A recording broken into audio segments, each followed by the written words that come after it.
back, man. It's episode 436 of the Rise and Grind podcast. I'm Roderick. I'm Cari. We back in the building, man. Yes, sir. How you feeling? It's been a week. Man, hell nah. How you feeling, bro? Are you right? Yeah, you right. yeah. Oh, We gonna get to me. We gonna get to me. Shit. Hold on. We gonna get to me, man. We gonna get to me, man. Man, I feel different, but at the same time, I don't feel any different. Talk to us, man. Tell us how your week been. Tell us what's been going on. It's a lot of new shit going on over here. A lot of excitement. It's been a lot of new shit. Talk to us, bro. I'll get to me. I ain't got shit going. Yeah, we here to hear about you, man. It's been a lot of new shit. So we left the pod last Thursday. Yes, sir. Coming up on my very last day of work with my last home, like my last job. Yeah. Bittersweet fucking day. I don't know if I said when I came in, whether this was Wednesday or Thursday, that before that, all my boys came in to see me. I talked about it. Yeah, I just couldn't remember. Yeah. So Thursday and Friday was really just wrapping up stuff for the campus, making sure they were straight. And they had meetings going on because they're headed back to school type shit. Mm-hmm. But I was really just moving around, taking care of my own stuff. And about 2:00 after lunch, I didn't take lunch because I'm so dead focused on getting shit done. And I'm used to either eating in my office or like doing whatever, and not going out for lunch. So just worked right through it. About 2:00, I knew they had a meeting, and they're gonna have the nerve to call me to the meeting. And I'm like, dog, this is my last day of work. Why in the fuck would I come in there and do anything for a meeting? Right. But it was the new principal that asked me. So I was like, man, they probably need something fixed. I walk in, round of fucking applause. Like, it's a huge round of applause. They got a whole bouquet of flowers, card, gifts. I open a card to read it. 20 start falling out that motherfucker. Oh shit. Yeah, it was like $100. And everybody pretty much said thanks. I sent out my farewell email the night before. There were so many staff members that were talking about how they teared up or cried reading my farewell email. And I realized how much I meant to all of them. Yeah. The other thing that I was saying, I'm glad some things that I want to say on Twitter, Instagram, Facebook, never Facebook because I got family there. Instagram, Twitter, shit like that. Sometimes I'm glad I hold shit so I could say it here on the pod. For 4 years, and pod, y'all know who I am, of course. Cari's my fucking best friend and brother. He knows exactly who I am. For 4 years, I've kept it calm, cool, collected, straight lace, blue collared, with everybody on campus. Cari, do you know how many people at that job asked to smoke weed with me on my last day? I've never said a word to them, and half of it was cool and half of it was fucked up. I was like, damn, so y'all niggas been thinking I smoke weed this whole fucking time, and y'all just been kind of waiting to ask. That's funny. There were like 7 co-workers of mine at that school and you get kind of, everybody does it in like there's certain ways. Like the maintenance man, he's super cool. Like, and I know when you think school, we're in our 30s or our late 20s going into 30s type shit. So we have a different image for shit than today. Our maintenance man is like mid-30s white guy. Like you might see him drinking a beer at the bar or like he on some cool shit. Like he's not one of those old maintenance guys we're used to seeing back in the day. But I even got him on PlayStation. But my last day he came by, we chopping it up, and he was like, hey man, you like, and viewers, you'll be able to see what I'm doing. Everybody, like, you know how they like you. And I was like, it's my last day. I kept it so cool this whole time, and I know I'm leaving. So I was like, yeah. And he was like, Pat, he was like, got your number, you got my number. He was like, I got you on PlayStation. No, we can figure something out. And generally, like, I'm not the type of guy that likes to do that stuff in groups unless it's with my brothers type shit. For sure. Or my girl. Yeah, other than that, I'd rather be alone. Growing up, my mother, or once I got of age and I knew my father smoked weed, my mother used to make jokes about how friends of mine, fathers, would ask to smoke weed with my dad, and my dad would always brush it off, and I always be like, yo, why? And then I get to this age and I'm like, for what? There's no need to do that. I'm not gonna name everybody because I don't know who listens. I don't want to get anybody in trouble, but there's another guy that I'm super cool with that everybody knows on campus, and he was like, you stay in Euless? And thought the line of questioning was real fucking suspect at first, like on some weird shit.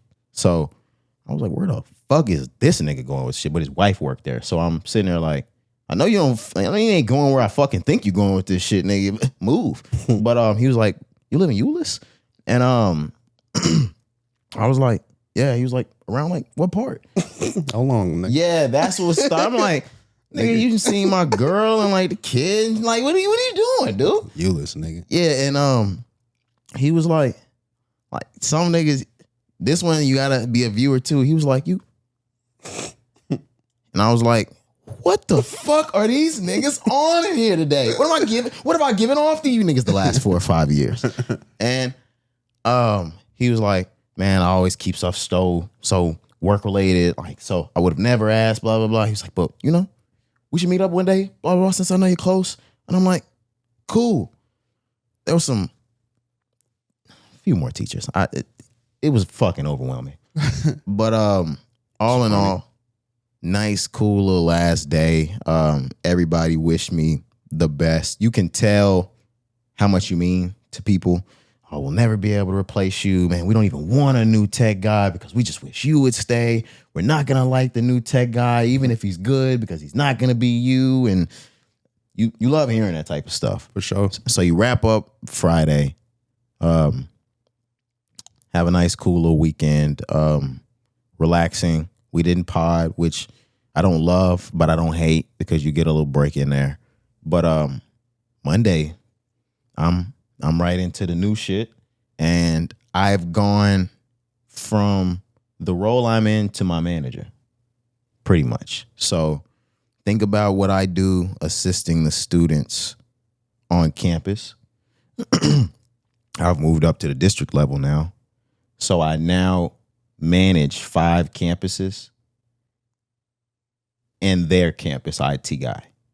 I take care of shit district wide, but when my specialists on campus can't figure some shit out or need help, need assistance, there's bigger projects, things that need to be done that they don't have permission or like access, that's when I go in and do that. And it's honestly wild because they gave me the junior high right next to me and the 5 elementary campuses that surround my house, which I couldn't be happier with. Yeah, that's a blessing. Yeah, it's even on some shit like you could do everything district office, but like say you have a little job or something you need to go do and you decide to make that the end of work, like you can just finish your day, clock out there and just drive back home. Like, and if you need to like go home for lunch or check on Bodie, whatever it may be, like you're not too far away. Yeah, like that elementary that's right next to my house, that's one of my schools. Like in there's one right over there by the Kroger or 2 or 3. Those are all my schools. The junior high right there off that freeway, that's my school. Yeah, shout out to the one right near you. You know, I'm an alumni. Okay. No, not that one. Oh wait, did you go to that one? MP? Yeah. Okay. Yeah. Before I came over here. Yeah. I forgot. I knew you went to the other one too that you met some of the dogs at. Yeah. But yeah, man. Same one your mom's went to, right? Channing went there. Okay. Jordan went. Yeah. I'm the only one that didn't go there. We just moved over here, and then everyone else migrated except for my older sister, who went through the whole system on the op side. So I work for the op side now. Yeah, it's all good. But Monday started. Got a chance to go over and throughout this week meet all of my like IT guys or like all of my campus specialists, meet my principals and stuff over at those schools that I don't work for them, but like I'm gonna be working with them a lot. So like it's good to start building like that rapport with all of them. The coworkers are a group full of tech guys, like that nerdy tech, but like, like bro, Geek Squad. Yeah, but that shit be funny as fuck, man. Like I already love it. I'm shadowing right now just because everything they're doing, do I know? Yes, but they work with different programs. So like the things they use to sign in and sign out kids' laptops, it's a totally different website. So like I know how to do that stuff, but I need to learn how to do it there. Or like looking up kids, I need to learn how to do it there. Or like fixing printers, doing this, I got to learn how to do it on all of their shit. So like I'm just shadowing right now until I pick up their programs. But yeah, I fucking love it. Now I lost my office. That I don't love. And that was a bittersweet moment at the job, moving out my fucking toaster and ice maker and coffee maker and my fridge and all that shit, and taking a cubicle and a desk. And it's back to regular life, because even when I got that office back then, I knew that shit wasn't normal, and I knew that wasn't something that I could get used to, knowing that I'm still climbing the ladder. Like I started at the bottom with a fucking office. I should have known, and I did, that the next step up wasn't going to be that, because that was abnormal in itself. So yeah, but something I do fuck with, like I like that fucking image and scene of like, you know how like when you watch the movies and they go to like the Navy SEALs and like a submarine and it's dark lit with all these fucking lights. That's what the fucking room looks like a fucking NASA control room. And I fucking like that. But yeah, man, I fuck with everything. First day of school came by and it was my fucking birthday on the first day of school, which at this point they're starting school on the week of my birthday. So now in the position that I work in, the position that I've been working, it's kind of unavoidable working on that day. Like it's not a day, even if the first day of school wasn't on my birthday, at this point, it's always going to fall on the first week, which means I'm never going to be able to take that off again, especially doing what I'm doing in the school setting. Like, yeah, I got you. And in this setting, they roll every single one out on the first day.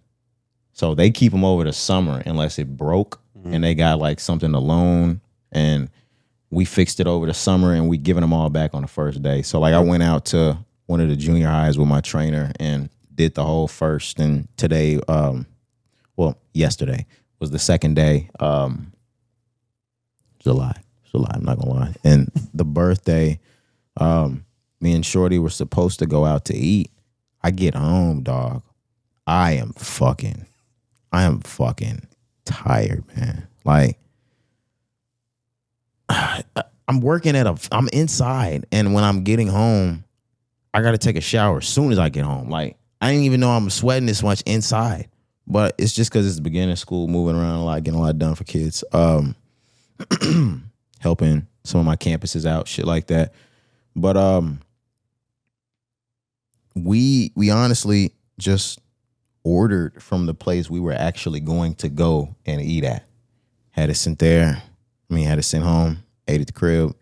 But yeah, man, that shit has been kicking my ass. Not only have I'm used to the summer schedule. Yeah. But the job's requiring me to get up earlier now. So even though I start a bit later, because I have to maneuver like drop off here before I go, I'm up at like 5 in the morning, 5:30. Yes, sir. And I'm not getting off until 4:30. Yes, sir. 5 a.m. club. Wake your ass up, man. Yeah. Happy birthday to you, though. My boy is 29. Yeah. 29. I did find a small way to put that part in there. Yeah. Yeah, man. It's always a blessing to turn the corner on another year, man. God was gracious enough to bless me with that, you know, even though the year passed by. And I mean, if you got to count it up with God, you definitely don't deserve it, but you got it. So, yeah, man, just grateful. Yeah, bro. I still got some shit to plan because I'm not gonna skate away this year with doing absolutely like nothing. No, I'm still doing something. Yeah, y'all might get an invite to some shit. I don't know. Sure. I don't know what we doing yet, but I'm gonna find a way to get that done, even if it's end of August type shit. We're gonna get it done. Okay. But that's enough of me. I've gotten the last 7 days of my life, old job, new job. That job, last thing I will say, I still got both jobs because these niggas won't stop calling me. Like, oh my God, where did you put this? Oh my God, we don't have any. Where are the HDMI cords? Where are the projector remotes? Nigga, stop. Nigga, pay me. Like, see, like, and now I feel like a ex has moved on. Grow. Come on, man. Like, grow, bro. Like, move on, yeah, man. I'm like, I even asked because I had a meeting. Sorry to just keep going. Go ahead, just got you good. Maybe 60 more seconds. I even asked because they needed so much that they were like, "Can we schedule a call with you?" And just so texting's not enough, we gotta talk to you about it. We gotta FaceTime so you can see stuff. And on the phone, like I was super honest. I'm like, dog, have y'all found somebody yet? They're like, we gotta offer. Like, I think he's accepting, but he's got to go through like background check, this, that. And I'm like, good, because you guys got to stop. Like, call the district guy. Nah, facts. But sorry, for real now. How's your week been? Yeah, man, it's been solid. So ended off the pod last Thursday, like you said. Friday just had work. I think I mentioned it on the last episode, but that weekend I was going to Oklahoma. Yeah, you mentioned that. With my family. It was my older brother's birthday. You know, we always go down, visit the grave, put flowers on the grave, put flowers on my grandma's grave, my aunts, uncles, everybody. You know, my family, pretty much my whole family buried in the same cemetery in Oklahoma. So, you know, it's just a tradition that we go down every year. So that's fire though. Yeah, we did that. Saw my grandma, kicked it with her for a little bit, saw some of my uncles, saw some cousins. And then of course, you know, where my granny stay, like the city is super small, but before you get into the city, about 30 minutes out, casino, hotel. So my granny house just little, bro. So we don't really stay with her no more. Of course, we go down there and visit. And like I said, we do all the extra stuff while we're in that town, but we drive out 30 minutes out, and that's where we actually sleep in the hotel. But of course, the hotel is connected to a casino, so we're going to gamble. My parents on the slots. I'm on the blackjack tables, of course. I think it's one of my first times gambling all year. I was trying to really remember, like, probably maybe once or twice, but Prospects, I guess, doesn't count. I ain't been on it. Okay. Yeah, okay. I was trying to throw a gambling addiction joke in there. I've been waiting for football though. Okay. Yeah, it's football coming back. You know, I'm gonna throw some bread out there for sure. But yeah, I don't really play for basketball, baseball, none of that no more, bro. Like, yeah, that's too much. You gonna leave it to T? I'm gonna leave it to Tyra, yeah, bro. Like he got it. Yeah, T, like your shit has been replaced with diapers. So like, bro. So you get off. You need to cut it out. Yeah, like no. The thing is, I know T. Yeah. So like to him, that just means he need to play bigger and harder. Up it up. Yeah. So he's trying to win bigger now. Yeah, we gotta up the ante now. He's trying to put on for the whole family now. Oh God, bro. For real though, I feel him. Oh man, no, shout out to T, man.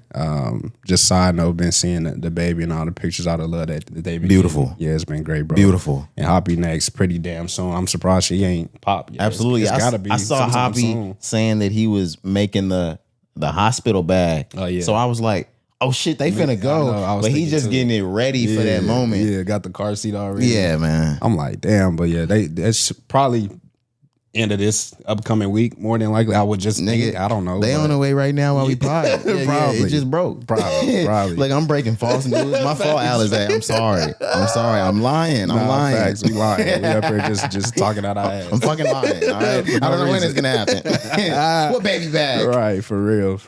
But that was cool, bro. Got to, like I said, gamble with my mom, my dad. They're on the slots. I'm on the blackjack tables. Ended up just breaking even, didn't win, didn't lose. You know, had the ups and downs. I was down at a certain point, had to get back. Okay, on your time and shit. Facts. But yeah, that was cool, man. So what ended up happening, this was Saturday. So I woke up Saturday morning and my intentions were to just go and turn around. But we started hanging out, like I said, started, just relaxing. I was at my granny crib just chilling, watching TV, eating.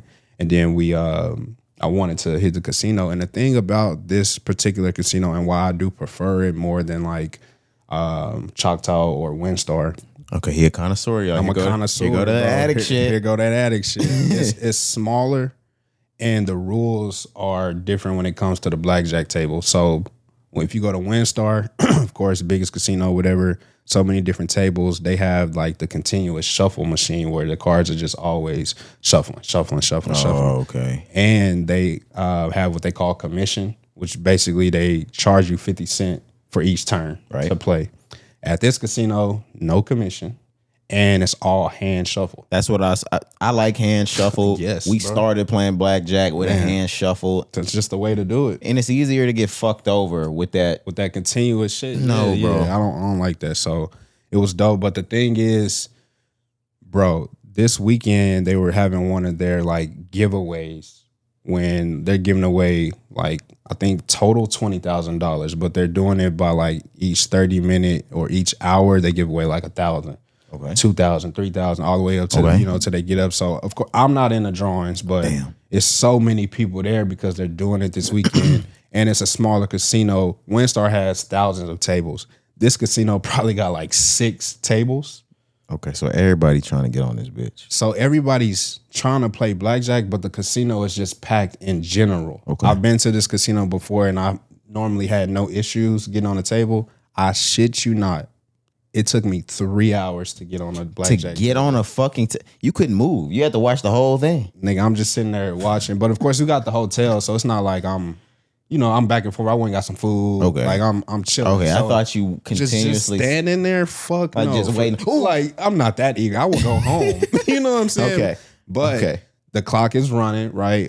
It's getting dark. I'm realizing like it don't make sense now at this point for me to get back on the road. Although it's a short drive, 2-hour drive. Okay, so you stay. So I end up staying Saturday night, which allowed me to play. And then we woke up Sunday morning, had breakfast, me, my mom and dad, gambled for a little bit, not really, probably like just like another hour or so. And then we got back on the road and shot back home. Now, this is Sunday, just like you already mentioned, of course. We didn't do the pod. We was having some communication, talking about, are we going to do it? Didn't feel like it was good for us to do it, which, like you mentioned, don't necessarily love, but don't hate. Because I've been back and forth on the road. I'm like, I could go home and relax, take a nap, you know what I'm saying, chill out, cool. So then we fast forward the week, just been working, right, nothing exciting. That's why I said, like, nigga, I don't give a fuck about my week. Let's talk about your week, your birthday, new job, all that. But I do have to tell a funny story about what happened on Tuesday. And I'm going to see if you remember. Yes.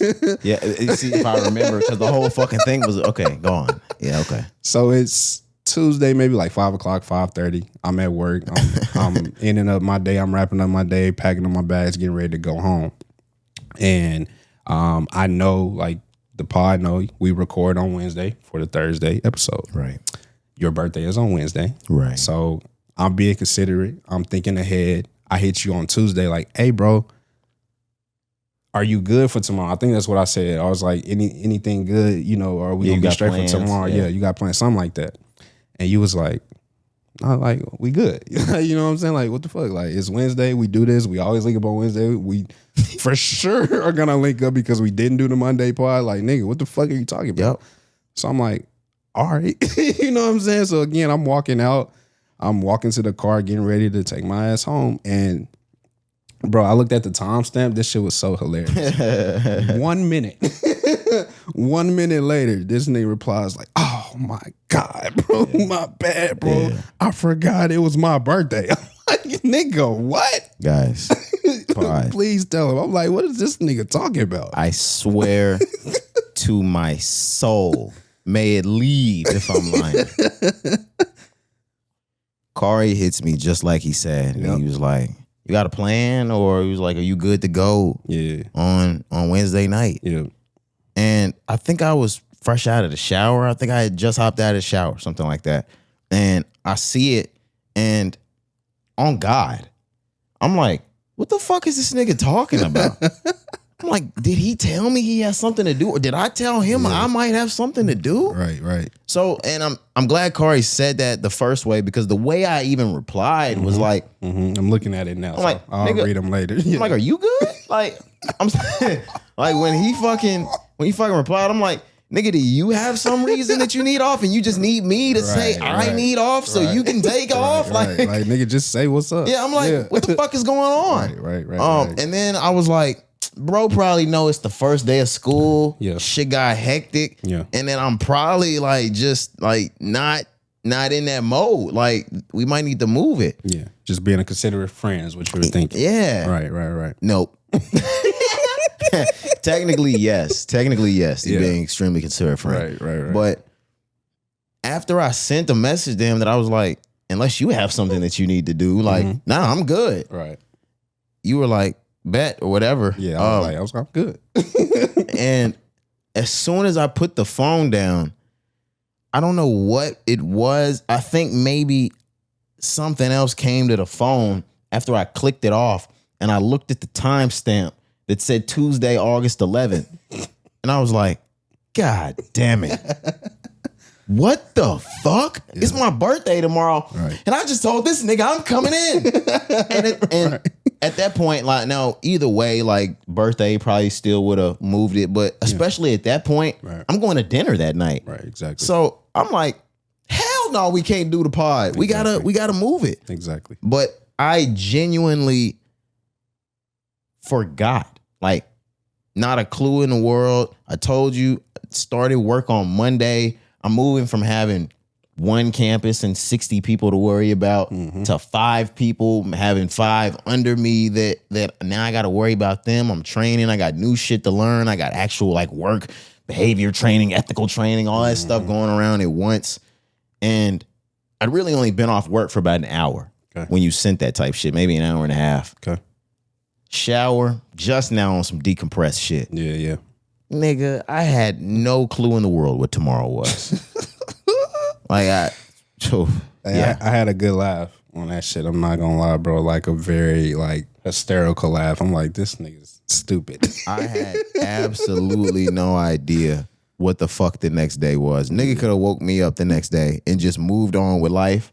Bro, I would have moved past like my birthday. This nigga said, no, I'm good for tomorrow unless you need to move. So what you thinking? I said, I'm good to go. I was like, what the fuck would we need to move it for? We've been out a week. Right. That's what I was thinking. Right. Like, nigga, we have to buy. That's what I'm thinking. I'm like, we've been out a week. We gotta go.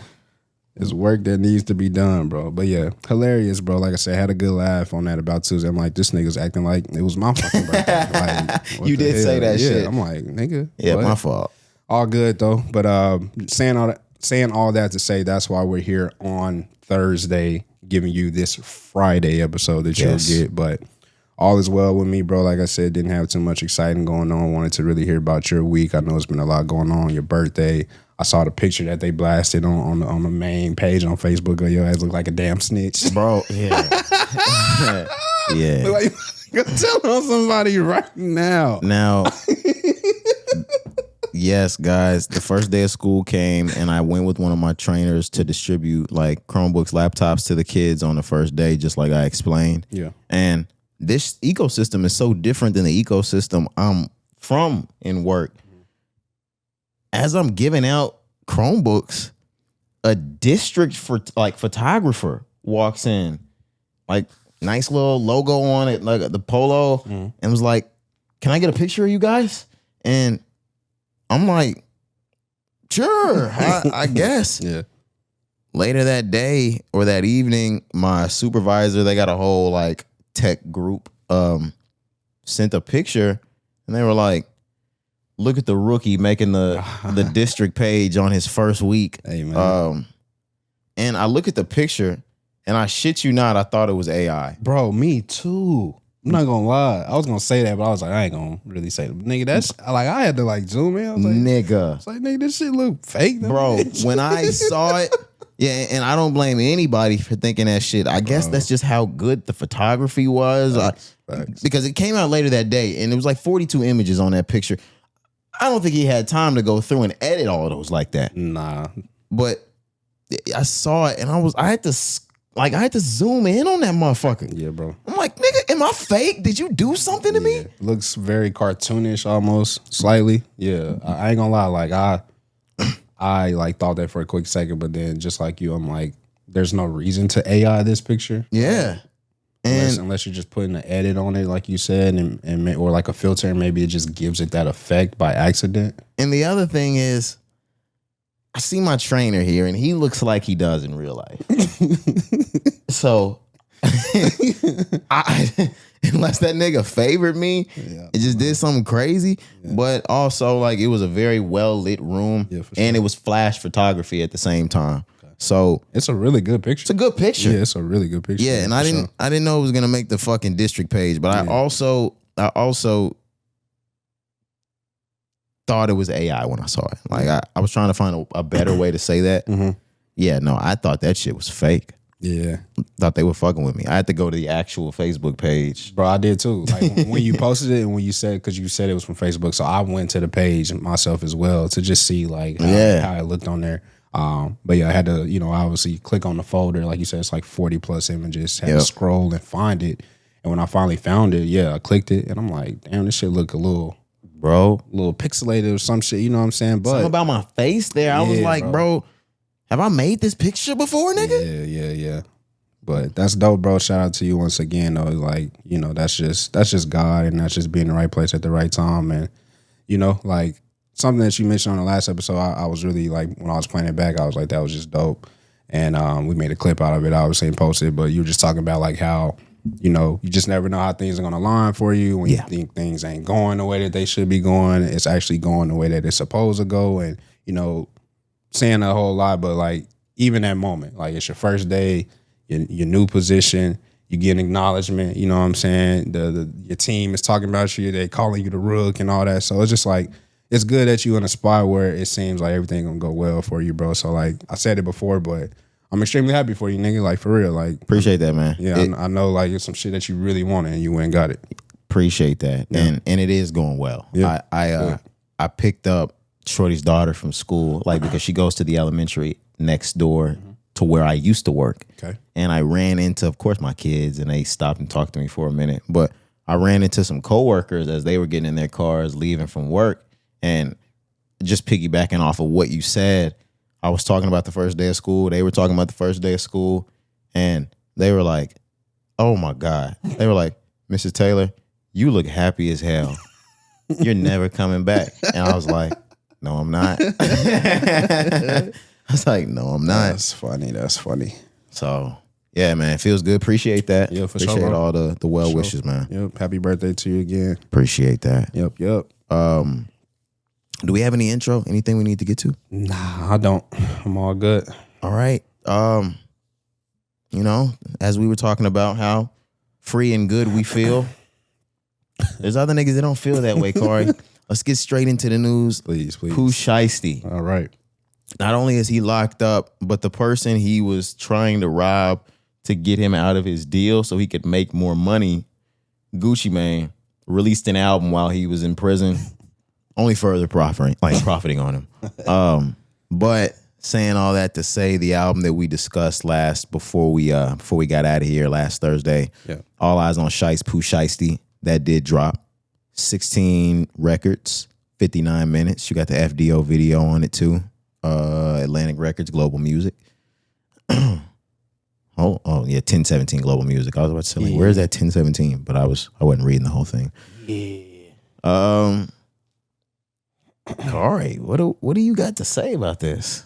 A lot, actually. And of course, we introed with "Reap What You Sow." That's probably like one of the most, if not the most, most popular song at this moment. So when we last linked up, pretty sure we said it on mic. I know we had some conversations off mic as well, but I remember you saying like, you have no worries about like how great this album's going to be as far as like from a rap standpoint. You were like, it's going to be hard. I think is were your exact words. Something like that. Yeah. So myself as well, like I had the same thoughts, but I really started to think, and I was doing some history. I'm like, damn, it's been 5 years since this guy dropped a project. I had to remember where I was and how Shiesty season sounded to me back in 2021. We were still damn near YNs. Damn near. But I can remember like listening to that album and not really listening to it the way that I listened to this album. And I'll explain what I mean by that. But back then, you know, Back in Blood and shit like that is out. And to me, it's just like, all right, it's just club records, just club bangers. I know that guy got talent, but I ain't really listening with the ear, with the intentional ear. I'll say that. Okay. For this album, my nigga, it was so intentional. Like I'm really like sitting down and I'm really listening to what this guy is saying. Obviously, because we know the backstory. We know he just got out. We know what just happened with Gucci. And like we talked about, I'm like, nah, this album gotta like mean something. He gotta be saying something on here. So I say all that to say, I was definitely blown away by how good this album is. I'm not even gonna lie to you. Like just the rapping ability.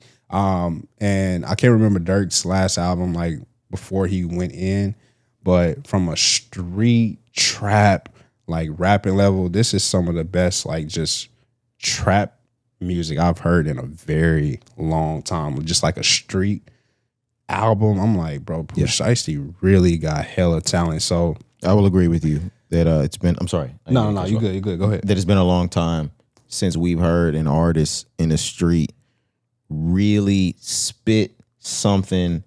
Yeah, I'm trying to see what Dirk album talking about. That the way, like, you know, the way The Wire made Baltimore feel like you knew everything about it type shit. It's been a long time, honestly, since maybe 2020, Lil Baby, that you heard a rapper spit and he make you feel like you sitting there with him in a trap type shit. Yeah, so for me, it's Dirk 7220. Okay, yes. I think this album by Pooh Shiesty is the best since that.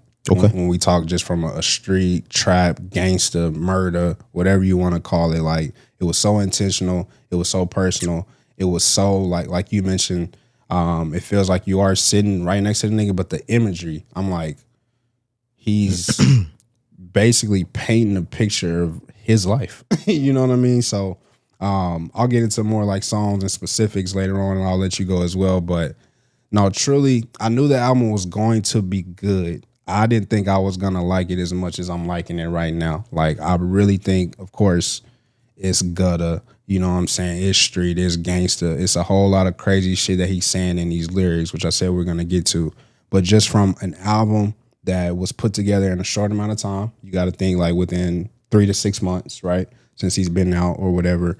You got to think of coming out and your pen is being sharpened. You've been locked away, and you have shit to say not only about the Gucci situation, but just about your life, period. Right. I just think he did a great job of painting that picture for us to understand like what he really been going through and where he really has come from. And I don't know if he was doing that before. Like I said, with the albums, Shiesty Season, to me, that's more just like club bangers and shit like that. I don't know if he was getting as deep into the lyrics and the imagery as he was on this one compared to those. That's why I started with that. I'm like, I don't remember listening and feeling like that back then. But this one, I'm like, bro, this is a really good album to me. But what are your thoughts? How do you feel? I want to start by saying that we talked about, and you said it, whether or not this is going to live up to our expectation. And we really didn't have any doubt in our mind before. I will second your notion and say that when we talk trap, when we talk street, this is the best album that's come out this year, and the best album that's come out in a long time since if we talking trap and street. What I will say, and this is just comment, not to enter, like to go against her or anything like that. I do think Pooh Shiesty was kicking it like that 5 years ago. Okay. But I don't think the beats were palatable for us the way they are now. Gotcha. The way you described it is perfect. They were a lot of club beats, banger, not necessarily abrasive, but like beat, like murder type drill sound beats. But I think he was kicking it the same way on those beats, which is why that trap demographic clings to him so much. And they did back then, the same way we tell the story of we could walk inside of the club back then 5 years ago and them trap niggas would know the word to every single song, and the DJ knows it so much that they're not even switching the songs. They're gonna play the whole Pooh Shiesty tape. They playing this whole album, bro. They're playing the whole. We've said it over and over and over, but I'll say it over and over every time because this is probably what it was like for niggas in 50 back in the early 2000s. Oh, man, what? Y'all, the nigga would have 12 songs on the tape or 13, whatever the fuck it is. And we talking Pooh Shiesty. Yes. We would go to the fucking club. They're playing his whole tape. They're not playing no Drake in between. They're not playing no fucking, I don't know who you need, no Future. You're hearing Pooh Shiesty back to back to back to back to back. And them trap niggas ate it up. That's why I would say, and I can remember some of the tracks before. Yeah. He was deep in it like that. Okay. But now he's switched to calmer beats, more upper echelon beats that I would say. Like they still match his street tone, but he's able to slide on them. He don't have to yell. Like, and he can say the same shit. I think you get more dangerous in your raps when you start saying gangster shit with a calm voice. With a softer tone. Yeah, like niggas know you on some mob shit at that point. Yeah. You don't even gotta yell at niggas like I'm a murderer. Like facts. I robbed Gucci. Yeah, like he was like calmer, like it was conversation for him. Yeah, for sure. But I really, really enjoy this album. I will say, just like you, I enjoy this album much more than I enjoy Shiesty Season, even knowing what Shiesty Season for us was for us back then. Right. And I take both as good. I can remember us being 23 or 24, however long ago that was, 5 years ago. So that makes us 24. 23, 24, yeah. And at that point, we were still very much on some, and I can't say if we were actually doing this or not, but just the MO, we were still very much windows down, bang that shit out the window, full blast type shit. We were still those type of niggas back then. Yeah. I think that album that came out on Friday matches who we are now. Not the lyrics, but it matches the calm that we're on now. It's a lot older. It's a lot more mature, even though it's still very gangster. That's a solid point because I definitely agree with that. I definitely feel like he's mature. Yeah. Now. Yeah. You know what I mean? What's the Dirk verse? Like the Back in Blood, like that's very much we outside the window, gang signs and shit. Yes, bro. Yeah, now hanging out that bitch. Yeah, now no, bro. Yeah, like this is it's a little more sophisticated. It's got a calm tone on it. Yeah. It's calm gangster. You know. Yeah, gangster etiquette. Yeah. This hood fabulous. This ghetto fabulous. Yeah. Facts. But all in all, I give this album, I give this like out of 10. This is definitely from A through F. This is definitely an A+ album. It's incredible, bro. Yeah, I'm not even gonna lie. It's definitely, like you said, A+. Shit, you want to give it an 8-9 rating? I can't argue with anybody giving it that. I give it 9 to 9.5 just because I know this was released under the gun of like prison time coming, which means he didn't even have the chance to polish this motherfucker, Cari.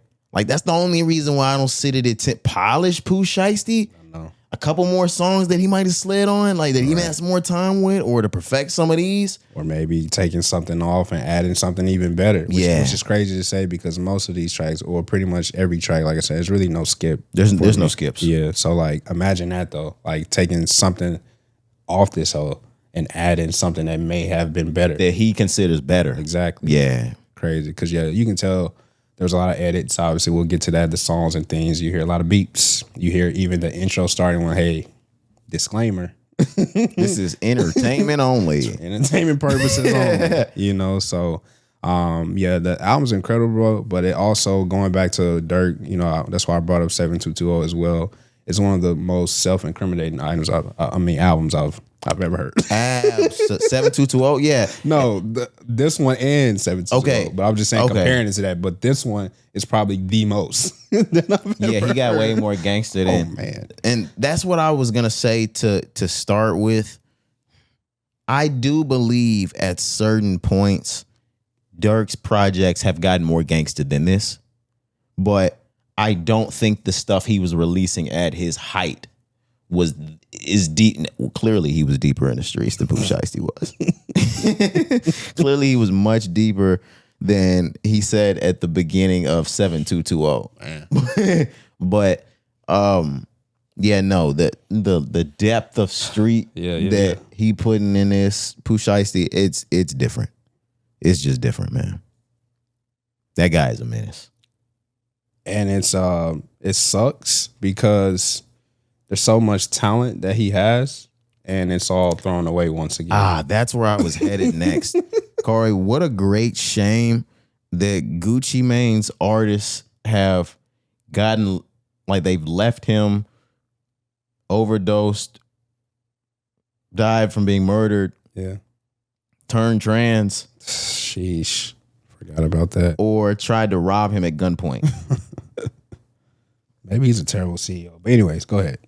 What's your point? I wasn't making a fucking point. I was just saying, like, good or bad, what a tumultuous record label you have. Facts, bro. You can't. They was all supposed to be gangster. Yeah. Some jump ship. Man, yeah, that's crazy. Yeah. As I was listening to the album, though, just back to the same point that we're both making here, I did have that thought. Excuse me. I did have that thought to be like, bro, knowing that this was in the tuck for Pooh Shiesty. Of course, you want more. You want maybe more money. This is definitely why he robbed him. You want a different negotiation, whatever. But I'm saying, like, to go out, or fuck all that, to know where he is now and know, like, this is what he had in the tuck, and with more to come out, it's like, bro, it's devastating because this shit is so good, big butter, and you ain't gonna be able to live to see the benefits of it. You know what I'm saying? No, not one bit of it. He hasn't lived to see any benefits. Yeah, I know. Shiesty, he got a little bit. No, I mean, Shiesty season comes out and he immediately goes to prison after it. Right. Then you get out, drop huge music, and immediately go to prison. Yeah, man. Like, there comes a point where, like, you're too street for your profession. Like, that's a good point. He's there. That's where he is. You're too street for this shit. Yeah. Like, you showing me that, and I can't even say, I was going to say that there are other rappers that are in that boat and you're worse than that, because the first person I thought of was NBA Youngboy, but NBA Youngboy has had to do trial after trial in and out of jail. Like, and he's finally, it looks like NBA Youngboy finally making his motherfucking way, Corey. Yeah, he's got some media and PR training too, is what you can tell. But yeah, slowing down a little bit. I think shit is starting to make sense. And neocortex starting to work. It's developping now. Yeah. It's developing. That frontal lobe, it's getting up in there. It's definitely developing for him. But Pooh Shiesty, he has ignored his frontal lobe. True, but also something that I realized, and we got to bring this word back. I know it's a word, and I don't mean it in this fashion. Yeah, you do. Pooh Shiesty is retarded, y'all. Like, yeah, you mean it in the term of, like, slow. I mean, like, he retarded. Like, it's okay to say that. I ain't talking like to offend anybody. He missing some screws. You know, in a good way, though. You know what I mean? Like, I tee the line of whether I'll just say, fuck it, we gonna offend some niggas. Hey, come on, let's do it. That nigga's retarded. I'm telling you. Like, all the way. The walk, the talk. all the way, bro. This shit, me and Corey, during pre-production, went through a round of, is this all our fault? Like, and I think we didn't apply it to Pooh Shiesty. Nah, yeah, we was talking dark and somebody else. Yeah. I think we should start applying that. Like, because we aid him in his stupid nigga shit. That teardrop played out. Go get your favorite bullet on your face. Car, you know street niggas went got 7.62s, 5.56s. And they ain't around telling it, this my favorite bullet. Facts. Like, Facts. We enable it, Corey. We do. We're enablers. And the worst part about it is, it would be okay if we were enablers if we as a community, and man, I hate to single us out, but you don't see this shit happen in no other community. If we as a community knew how to separate real life from fucking entertainment, like, and that's also the reason why no other fucking culture does it, because higher ups like publicize it, and then like it runs deep in our fucking culture, and like then they make money off of it. Yeah, but no, you're going, bro. Keep going. Talk to him, man. Nah, we're gonna get canceled. I don't want to go. But I nobody else does that shit. I don't know, bro. I'm saying all that to say though, like, some of the things that he's saying, he shouldn't be saying, but he makes it sound so good. Going back to what you said, that we just eat it up, we aid to it, we encourage it. But even when he's like talking on the skits or some end of the songs, I'm like, bro, this shit that you saying is dumb. But there are, and that's the thing, and I hate to get serious on y'all. Yeah. There are young niggas that are gonna take that shit serious. Like, we don't know how to, like, me and you, the group of friends that we surround ourselves with, grew up with, minus one of them. A couple of them. Yeah, minus 2 or 3 of them. We know how to hear that music and know that shit is not real life. Yeah. That shit is entertainment, and that doing the shit that they say in that rap are penitentiary chances. Like, shout out Kanye. Yeah. Those are penitentiary chances, nigga. Facts, bro. Some niggas like, yeah, nah, that shit fire. Like, Shiesty, he the reason why these niggas wear them. I know. He started a whole movement, bro. And he's about to do 40 years in prison. That's the nigga that has, how do I say this? That has forged a nation of young niggas across us. The YN, like, that's the makeup and the, like, the starter pack. It's Pooh Shiesty. Yep. We gotta stop this, man. The music do be hard though. Like, we just gave a nigga an A+.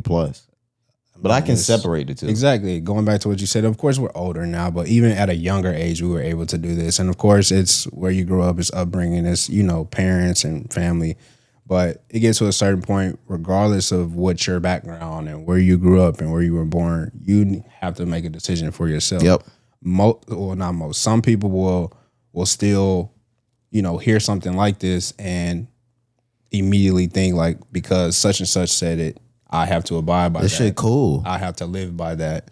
They're not making that, you know, self-decision on their own to be like, okay, if I do this, kind of going back to what you said, whether it's taking a penitentiary chance or whatever, it's just like, where's this going to lead my life? You know what I mean? So when I'm listening to the Pooh Shiesty album, although it sounds good, going back to those skits, I laughed. Because I'm like, bro, this story is insane. Is bogus, bro. Is insane. Like, he talking about how niggas lined up on the street, and I'm like, you like, oh, they go to look like the whole story. Yeah, I'm like, I get it. On some street shit, and I'm sure, of course, that's how I go. And I'm sure that story is real, and you lived it, Pooh Shiesty. For sure, I guarantee that story is 100% true. I guarantee it as well. But like, I can listen to that and just go to the next song. No, but Cari, they're gonna be 16. I actually skip it now. Gonna be 16, 17, 18-year-old young niggas. I know, that's finding their way. I know, bro. They little clique gonna make that a part of their little initiation type shits, you know? Because Pooh Shiesty said it. Because gangster niggas do it. Yep. Because Pooh Shiesty said it, and Pooh Shiesty gangster, Cari, and that's what gangster niggas do. And like I said, and you're right, Cari. You got a choice to make. Everybody has a soul and a will and choice to make. But and that kind of negates what I was about to say. But like, even with what I said, and they can shove all the shit down your throat, like, media wise, right, you still have a choice to make. But I definitely think that also plays a big factor. Like, nobody ever pays attention to, like, the fact that outside of blog era, which was like a gray area that you'll never see again, you don't get hot in rap unless you street. Unless you retarded. deal dope, murder. Yeah. Like, you not hot, rapping. Yeah. Like, you pop that ass. Yep. Titties out in the videos. Yep. Vixen. Yep. I mean, we've said this. I mean, it's been said before, but like, I don't think in the tone that we always speak of it in. Like, and it's not just niggas growing up trying to rap like that. Like, nobody's gonna put any money into your shit unless you do. And everybody thinks that that's just what niggas want to hear. We would much rather hear some other tunes. I promise you. Like, it's cool to hear this, to have this as a choice, but we would much rather hear something else. White people think that this is what niggas just want to hear. Yeah, and it's not, bro. I promise you. That's fucking crazy. I promise you. We love it. We enjoy it, but come on now. That every other genre of music is absolutely nowhere near as blue as that shit. And everybody thinks it's just coincidence. Like that's just what we on. Like, nobody's gonna make any money over here unless we do it. And then, see, yeah, we're going too deep because then I was about to go into the selling your soul thing, like because that's right where that enters. Yep. Like niggas think that it's some demon coming to see you at night, which when you get far enough. But it's also that shit too, man. Like anything anything you want to sacrifice your, like the shit that you would normally never fucking do over the paper. Yeah. So that's when they got you. You could be doing that at work right now. Doing shit that you would never fucking do in your entire fucking life. Yeah. That you know goddamn well you would never do. If you told your mama you was doing that shit at work, she'd look at you like you was fucking crazy. Yeah, man. Yeah, I know we kind of took it a little further and deeper. Still talking here about Pooh Shiesty, you know. I'll end for what I have to say. Just once again, I truly do think this is a really good album. Me too. Still gonna continue to play it, although, you know, he's not gonna see the benefits of it. We talked about all this shit. It's a lot of, like, just going back to the lyrics one more time. It's a lot of crazy shit that he is saying, bro. Yep. But again, like, I'm able to just be like, all right, just brush that shit off my shoulder, go to the next song. And then, like I said, the skit, I forget what song, the one that we were talking about. It was at the end of Reap What You Sow, I think. Is it? Okay. Yeah. I'm at the point now where I can just skip that and go to the next song. You know what I mean? Once you get to that part, I've heard it enough. And like I said, when I first heard it the first couple times, I laughed. Because I'm like, bro, again. It's a whole story, too. I feel you. And I'm sure that is your story. I know that's your story. But nigga, this shit is crazy. Like, see, and then you get on, like, after you hear the album, you get on social media and they're like, hey, this nigga Pooh Shiesty real, nigga. Like, I ain't never heard no motherfucking story like this shit, nigga. Okay, and sure. You know what I mean? All right. But like, he not, I mean, anyways. Nigga, you working Subway. Right. anyways. What are you talking about? He not saying nothing. You know what I mean? Like, yeah, it's a painful story and it's a real story and I feel your pain, but you not talking about nothing. Nah, it sound good though. Yeah, it sound good, man. But again, I really like this album. I think it's incredible. I think the lyrics, I think the beats, everything that we've already said. Absolutely, fuck everything I just said, bro. Like the album is really, really good. Fuck all that deep shit. I was just talking facts. Like, that's what I'm saying. It's a really good album, and I was shocked by how much I have been enjoying it. Like we started with, I knew it was gonna be good. I knew it was gonna be some street, like really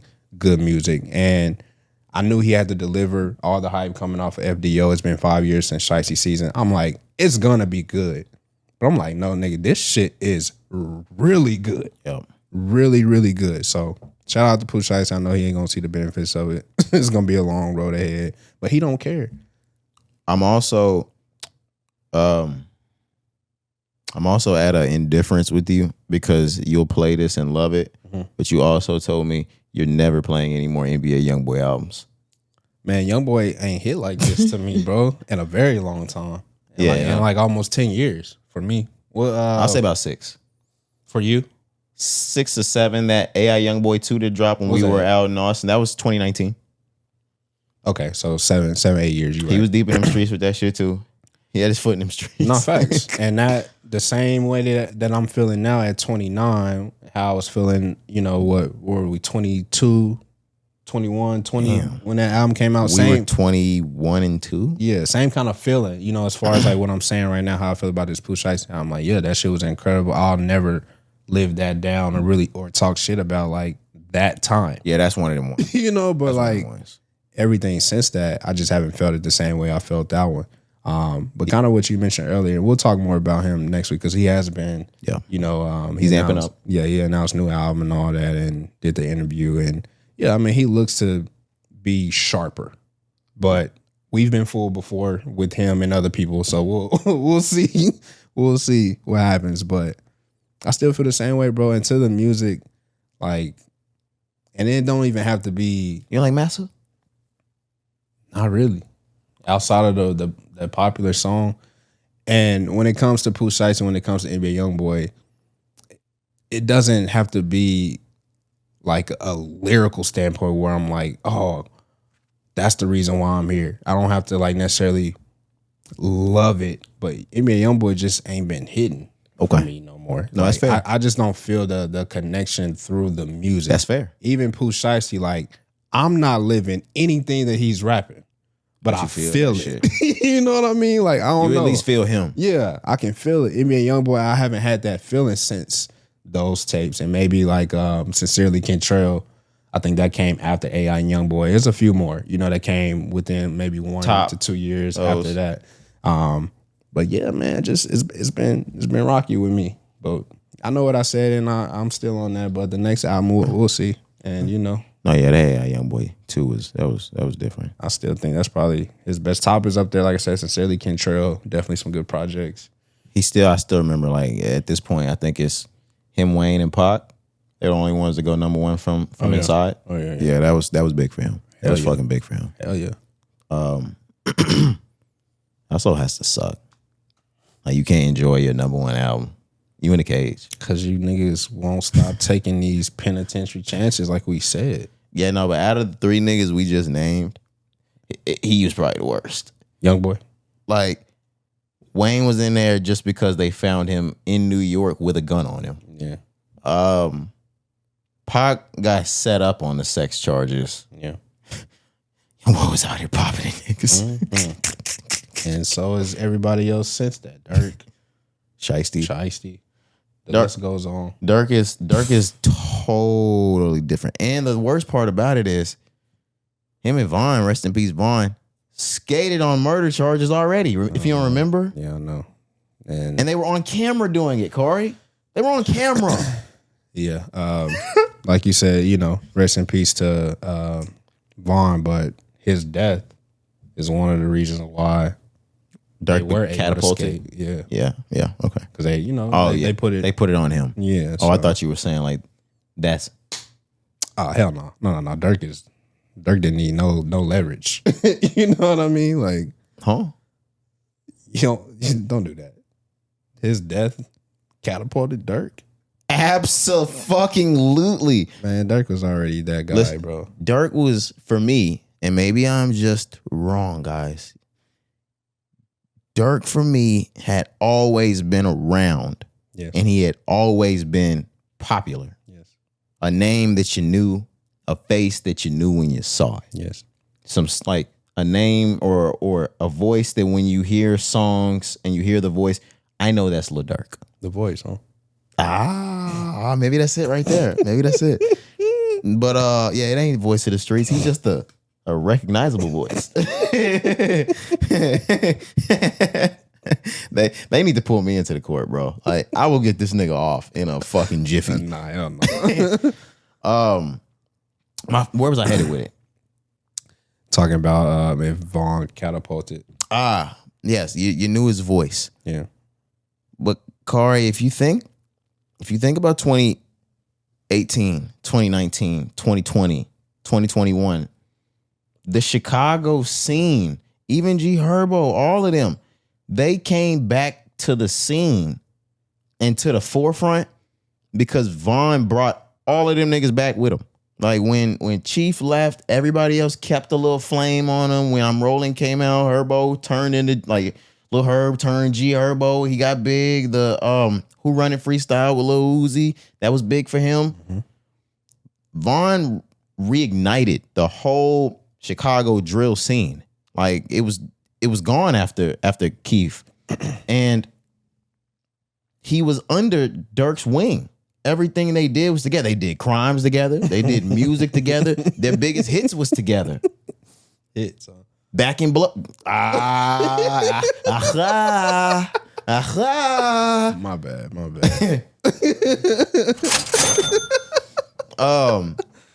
But yeah, their biggest hit song, Back in Blood, is together. And right after that, I can remember Von got shot while Dirk was on Instagram Live turning up to the song. Yeah. They were in the comments letting them know what just happened. After that, The Voice album comes out, I believe. Is that what he named it? The Voice? Or yeah, that one came 2020, I believe. The Blue album with the picture of him and Von on it. Yeah. And after that, Corey, Dirk turns into the biggest rapper in the music business. Yeah. 2020. Yeah, then he turns into the biggest rapper in the fucking business. And to me, never before in the history of this rap game had Dirk been anywhere near close to that high up. And I would argue that at the time of death, King Von was a bigger artist than Dirk was. Okay. I'm not gonna argue with you. Okay. No, yeah. Okay. Solid point. Okay. Solid point. I got receipts on me. Yeah, because I'm not gonna argue. You one thing that you said was Von reignited the Chicago drill, and when you said that, I was like, this nigga got me.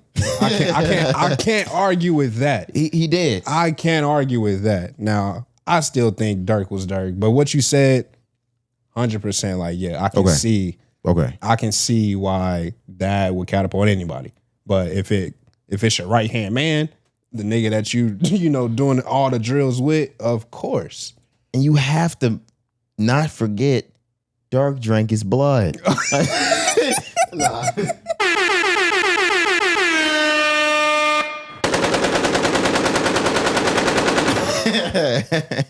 That is everything we said was like a major factor in getting famous, but like I left out like the actual key secret to this shit. You gotta drink blood, guys. I hate you, bro. I hate you so much, bro. No, all this shit. I'm gonna say this shit just like Dirk, just like Pooh Shiesty. All of them said this shit is for entertainment purposes only. Facts. This shit is not real. This shit is not real. I promise you.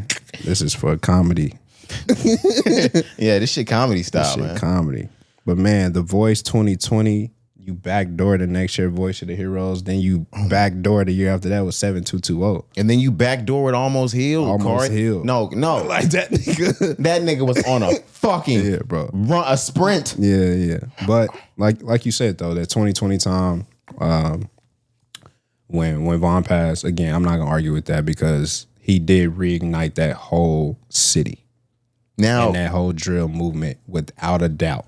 I know how you feel because especially us as a group and like a cult base of his, we was playing love songs for the streets. What? We was playing all of his other shit in 2016, 17, 18 before he really popped. Exactly. And we were reviewing it here on a pod, going crazy over, I like R&B Dirk more than I like... He up next. Bro. Yeah. Yes. And I shit you not, like I heard a throwback the other day. It was Rich the Kid, Trap House Jumping Like Jordan. Oh my gosh. And Dirk on the record. Yep. And I was like, oh my God, I just forgot Dirk was on this song. So yes, what you're saying, I'm like, there is a lot of like loyalty and I have to Dirk, but also like to your point, there's a climb for us as well that we saw. That also, to your point, makes everything on it, like everything for him getting to the top make sense, even without Von. I can see it for sure. I can see it for sure. Yeah, and when he got with Baby, it's just golly. Yeah, man. And one's burnt out, and the other, he's not burnt out, but the industry treating him like that. On Baby's end, I was saying one's burnt out and the other's about to do a half a century in prison. Yeah, bro. 35 witnesses. We'll talk that on Monday. We'll talk that on Monday. Good more conversation, though. Yeah, I'm good. I don't have any more on Pooh Shiesty, Dirk Vaughn. We do have more music, though. Erykah Badu, Alchemist. Yeah. They announced the album, Corey. They finally announced the album. Yeah. What is that, August 28th? August 28th, yep. Okay. End of this month. Is that album coming out at the end of this month, Corey? I actually think it's coming this time around. I know you have some different opinions, some different thoughts. Just not necessarily either. Just a few reservations, just because of how long the gap's been and how they kind of hit us with the okie doke last time. Just a few reservations for sure, because it's almost been 2 years, maybe more like a year and a half since they've announced this. Mm-hmm. They gave us a record about a year ago. A lot of people were upset. Remember, I brought this up because the visualizer was AI generated.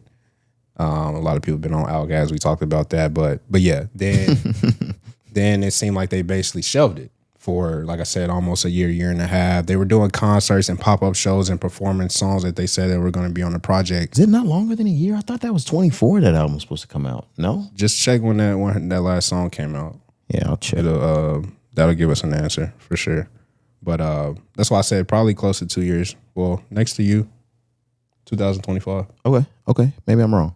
June. So yeah, had to have been last year. Yeah, a little bit over a year. But say all that to say, you started, do I think the album is actually coming out? I do. But of course, there are still some questions here. First being, what is currently the album title? I hope we may change this, but I don't think we are.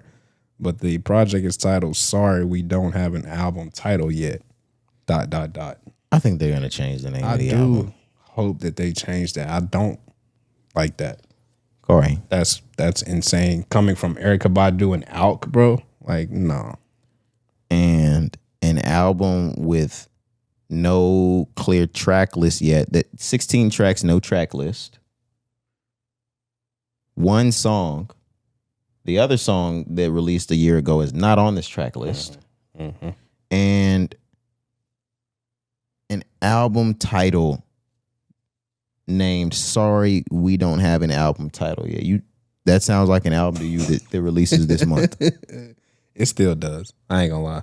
Just because of what they've done now. They've taken to Instagram, given us a cover, gave us this song.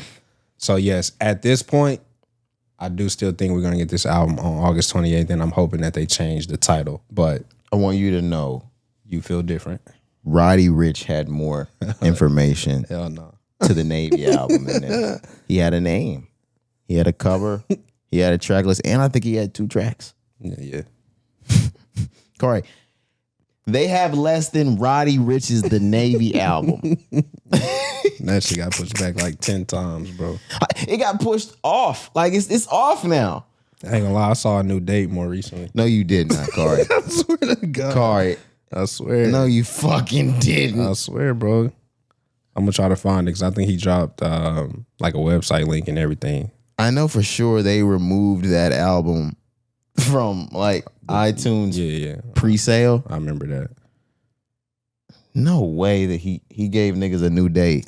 I swear I thought he did. I hope he didn't. But going back to Erykah Badu, Alchemist, this is an Erykah Badu thing, right? Yeah. Alk is ready to work. Oh, okay. So you're asking more so like what's been the hold up? This is Erykah Badu, right? I say 50-50. And I don't mean Alk. I say 50 Erykah Badu and 50 probably like sample clearances. And, okay. Just waiting for what may quote unquote be the right time. Alk does thousands of other projects with other people always working on that shit. It's kind of hard to get that guy to sit down and now focus on your shit, promo your shit, release vinyl and merch for your shit, tour your shit.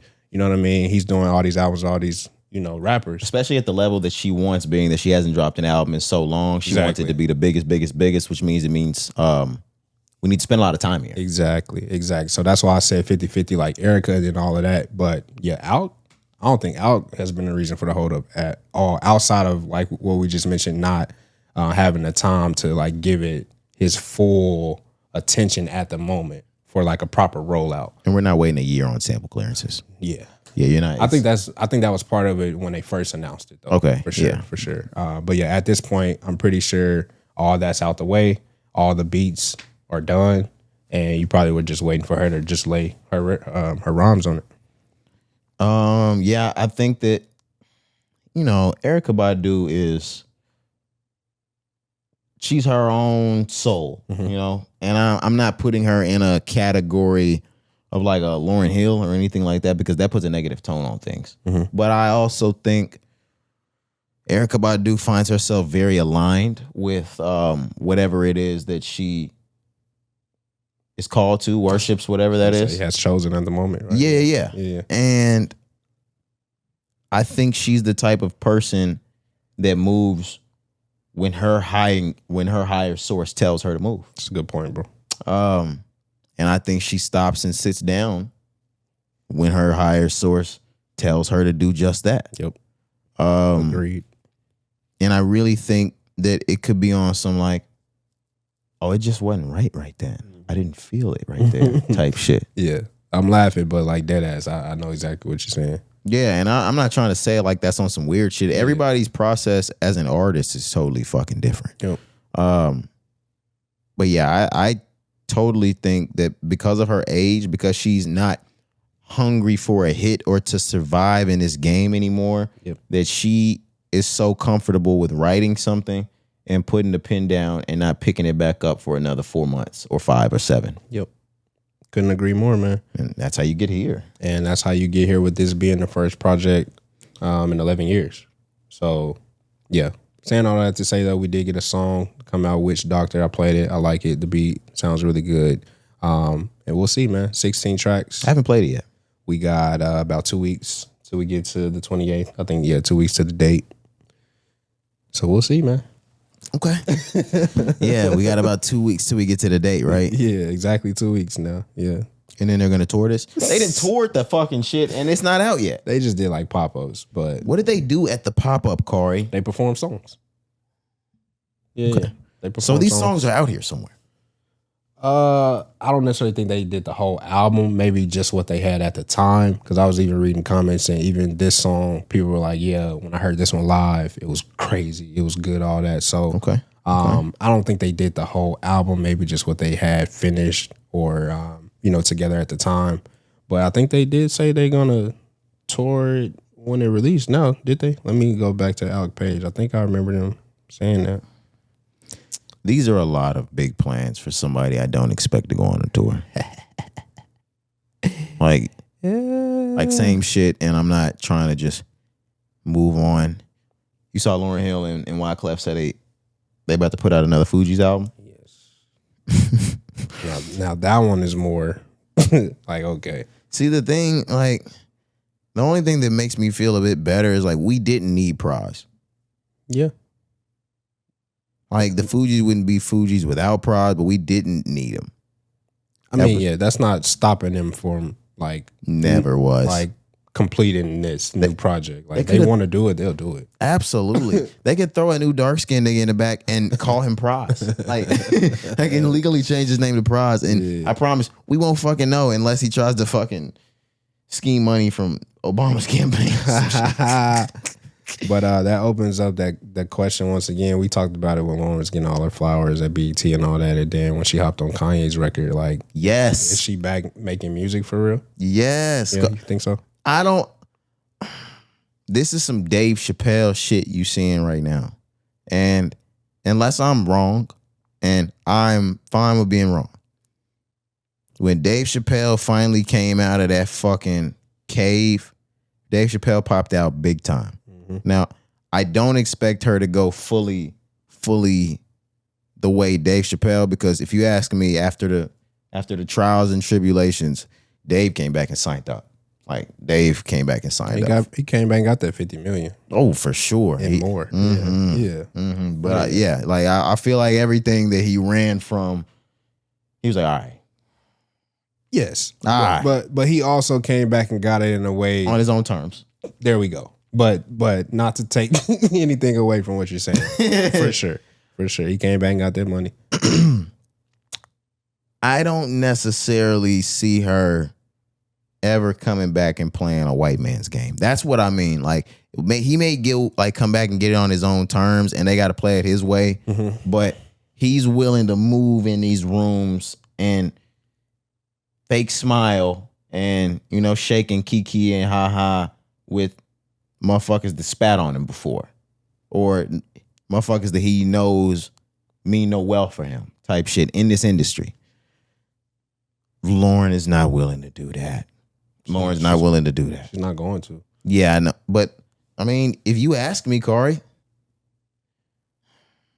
man, that's rough. Because it would have to be Empire or Gamma or something like that. But truly, if you were to ask me, yeah, Lauren picks up a deal somewhere and does a record. Yeah.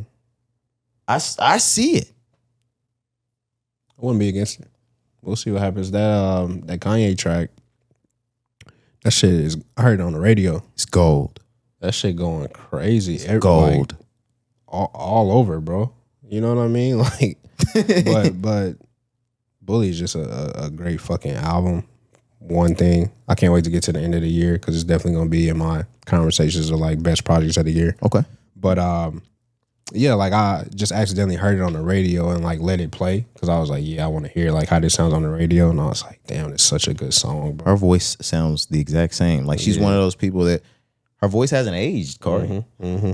Sound really good on that record. So I'm just bringing it up to say like, yeah, I mean, whether it's a new Fugees project or if she does go the route which you just mentioned, taking a distribution deal or maybe signing a deal, whatever, to release new music, new project. Yeah, I mean, I'm not gonna be mad at it. I would actually be eager to see like what it sounds like. I think the whole world would be eager, which is why, going back to your point, and why I said like she probably isn't gonna go that route for sure because she's not gonna have to. It's Lauryn Hill. She hasn't dropped an album in almost 30 years. Mm-hmm. You know what I mean? So I think that sells itself, where you don't necessarily have to kiki and ha because it's like the world is gonna want it regardless. Yeah. You know what I mean? Dave Chappelle, kind of same thing. Of course, when he came back, like people were eager, they wanted that. He took, different routes, everything we just said. But yeah, Lauren's case, nah. She not gonna have to sell herself. That record, if she comes out and says today, I'm giving you the second album. And I was about to say this too, Cari. Imagine, even at her age, because all of this is perfect right now, and this is extremely far-fetched. Imagine a sequel on Miseducation. The skits. That's what I'm saying, bro. Like the in-between parts where they talking and asking love questions. Yes. Like, imagine all of that grown up. Oh, my God. Yep. Oh, my God. Just heard, I'm blanking on the song, but yeah, what you said, there's a comment, I believe it's Wyclef, and it's like they're in the classroom, you know what I mean? They're having a conversation, I forget. Yes, about love. What does love mean? Yeah. And it's like students giving their answer to the, I just heard this record like 2 days ago. I'm blanking on the song right now. That's the exact skit I'm talking about. Mm-hmm. Was it the "You're Just Too Good"? I don't know. Yeah, I'm blanking. I'm gonna try to get to it. But that's the exact skit that I would like to refer to when I'm talking about like, that's the type of shit that I want to hear again. That at this point in her life, how long she's been gone, she could deliver that to us perfectly. Yep. Perfect, man. Yep. Yeah, man. Doo-wop. That's that thing. Oh, was it? Is it the end of that one? Mm-hmm. Okay. Yeah, I'm not mad at that one. Yeah. Yeah, I can hear them. Like, there's a difference between having sex and making love. There's a difference between like loving somebody or being in love or something like that. But yeah, I was like, yeah, that's dope. Super dope, bro. Yeah, love it. Love it. Classic timeless music, man, for real. Yeah, but we weren't even on Lauryn Hill. That was Erykah Badu. But let's spin in the news if you're ready. Cari, AI is taking over. We already knew this, but we've gotten to the point that we now have back-to-back AI topics on the pod.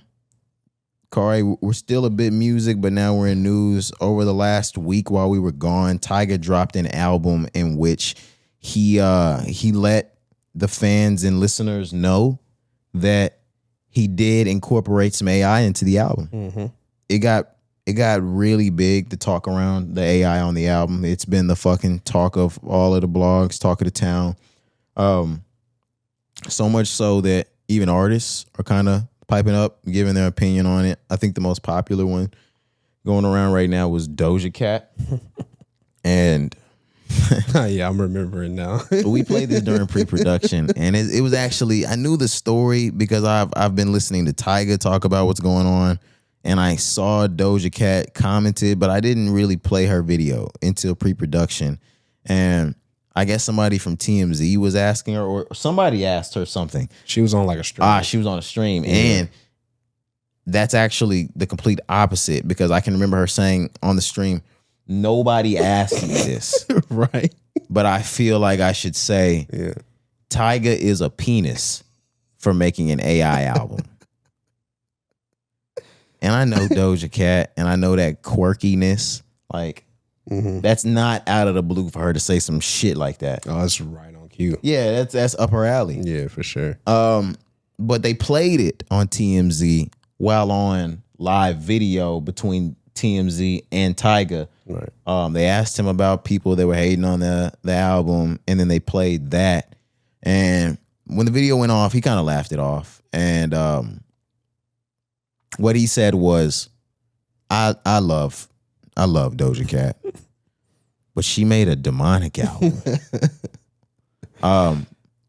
Before we get to that part, he did address the AI album. He said that all his vocals, all the beats were original, were organic, and that he used like some guitar samples, guitar solos within the album as AI, and that was pretty much it. He said this is not an AI album. Right. What are your thoughts on the AI part? In general, or just with Tyga? Tyga. We can do in general in just a second. Yeah, because my answer is kind of like the same. In general, we said this before we even got to this point a year or two ago, when we saw that this was on the brink, when Timberland started making AI artists and started making music, and then other artists started, using AI to make their music. We knew what was coming.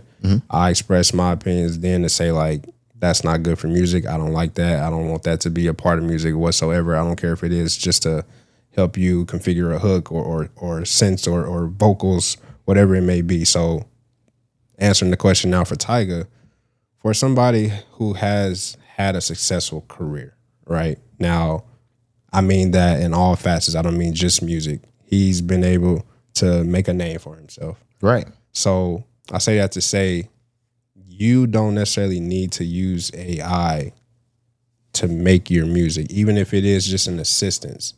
I'm seeing more of like newer artists who are trying to make a name for themselves, or trying to, create or make something new, use AI, and maybe it benefits them. But for somebody like Tyga, who in his own right is talented, very talented. I was going to say a legend, but I didn't want to, say maybe he's a legend to some people, but not to me. But talented though was more of a better description of the guy. Super talented, ain't never needed no assistance, especially artificial assistance, to help him make a record. He got bangers, he got classic, timeless music. That is true. So now that we're here and you're trying to make a pop 80s sounding album, I just don't think you needed to use AI to do that. I think you're talented enough to do that on your own, even if it is something as small as a guitar solo or a synth. You know what I'm saying? Like, I just don't think that's necessary. So anybody using AI, I don't care if it's the biggest artist in the world, I'm going to have that same stance, the same answer, because I just don't think it's something that we need to continue to see artists use in their music in any facets. Okay. I can agree. I can agree with that. Now, I'll say I wasn't extremely off-put for two reasons, or upset or angry about it for two reasons. Number one, I have not heard this album and have no intention on playing it. Number two, I knew his angle. Like we got the Tory Lanez blueprint. That's exactly what this is. Yeah, and on top of it, that Phoenix flexing, I don't know, the stacking cards and swiping chips. I saw you sinking ships. Rubbers. Ain't that the name of the song or something like that? Yes. I was trying to think of his artist name. Yeah. But that song has kind of taken the entire social space by storm. And I do think it's catchy. We did find out it was an AI song. The song, you can listen to the nigga's actual music and hear that nigga doesn't sound like that. Or didn't write it. Maybe. Yeah. Well, no, for sure. Because I even watched people make songs on the same platform that he made it on, and it generates the same lyrics like I saw that too. Every other fucking bar. But they did that for Tyga too in some songs. Yeah, so again, him saying like he didn't use it for them other reasons, you just don't know. It gets to the point because where there's like, some of the lyrics are some of the bro, and it sounds like it's AI generated. You know what I mean? So, you've heard it? I heard just the clips that people have. I'm not listening to the album by any means necessary. Yeah, I was like, what are you doing? What are you doing with your spare time, Cari? Not listening to Tyga, bro. Definitely in 2026, in the big 2-6. In the big 2-6, not listening to fucking Tyga. Playing the Rack City guy? Nah. Nigga, Wayne and them don't even play him no more. They dropped him. Yeah, bro. No, I'm playing. But the biggest reason why I'm not that upset, if it was somebody that I truly valued in the game, if we heard Dot or Kendrick or Cole has AI credits to the album, we're in grave danger. Exactly. We are in grave danger. Exactly. Some things don't fucking matter. Yep. And I mean that in its entirety because he's the biggest deal on all of the blogs right now. And nobody can tell me the last 2 or 3 fucking albums he dropped, what year, the last time they came out, because it doesn't fucking matter. Yeah. This album doesn't fucking matter. Exactly. Like, and I hate to sound like I'm hating. I'm not hating on him at all because shout out Tyga, like I was a really big fan at one point. Exactly. In 9th grade. But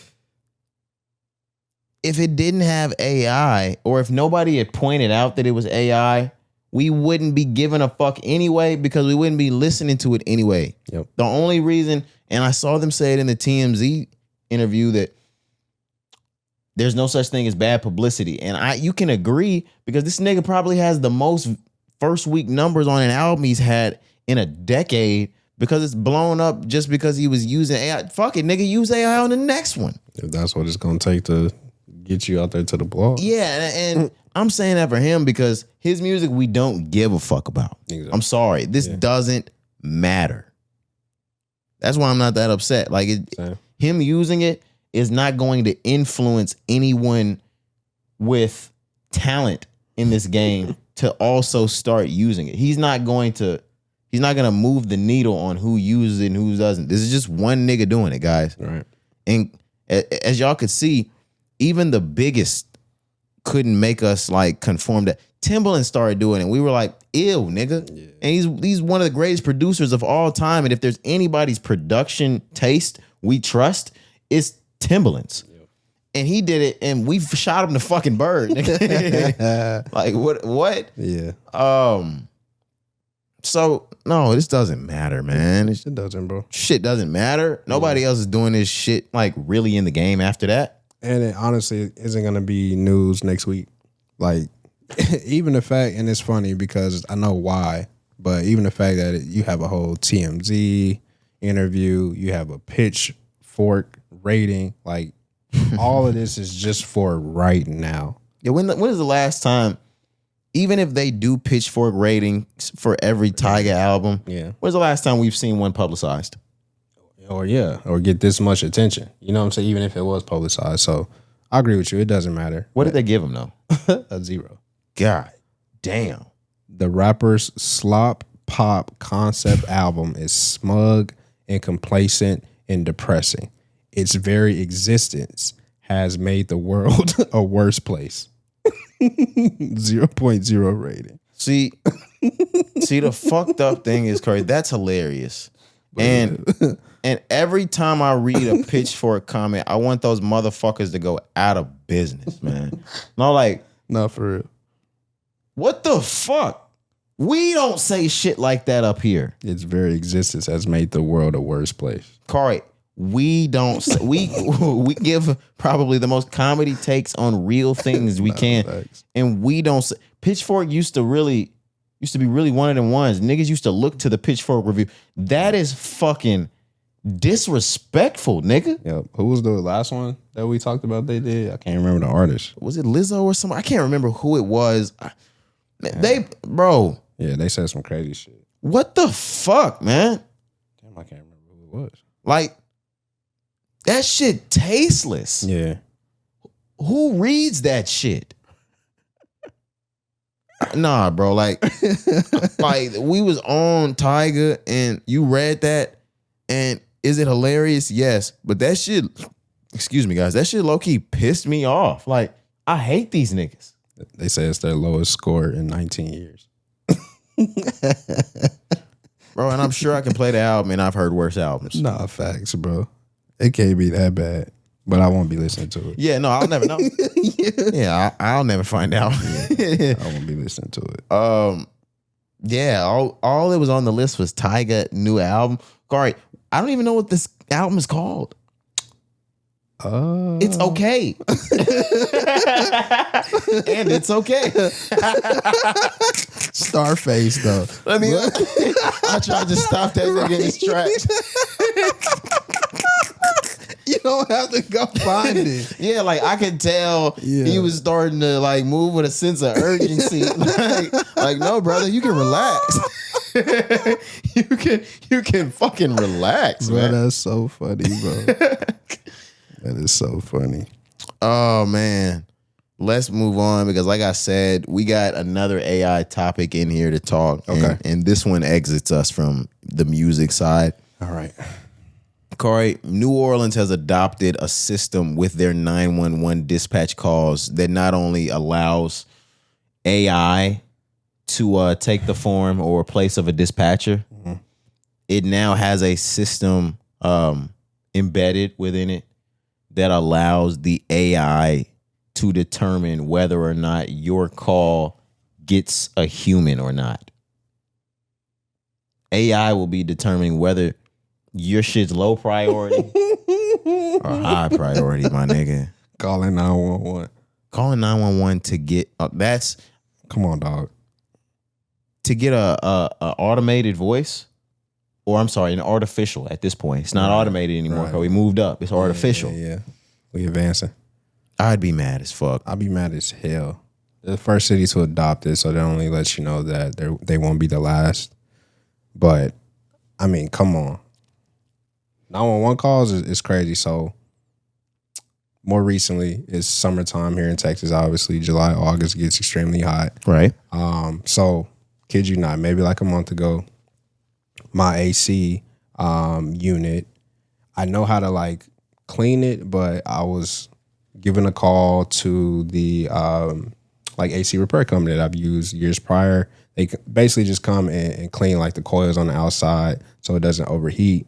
And so that way it's cooling down the house with no issues, right? So I realized like, damn, I feel like the crib ain't cooling down quick enough. It's getting extremely hot. Let me get ahead of the game, call these niggas early before the 100-degree temperature start coming, right? Right. So I call the company that I always call, and it's an AI system that answers it. And they're asking me questions, XYZ.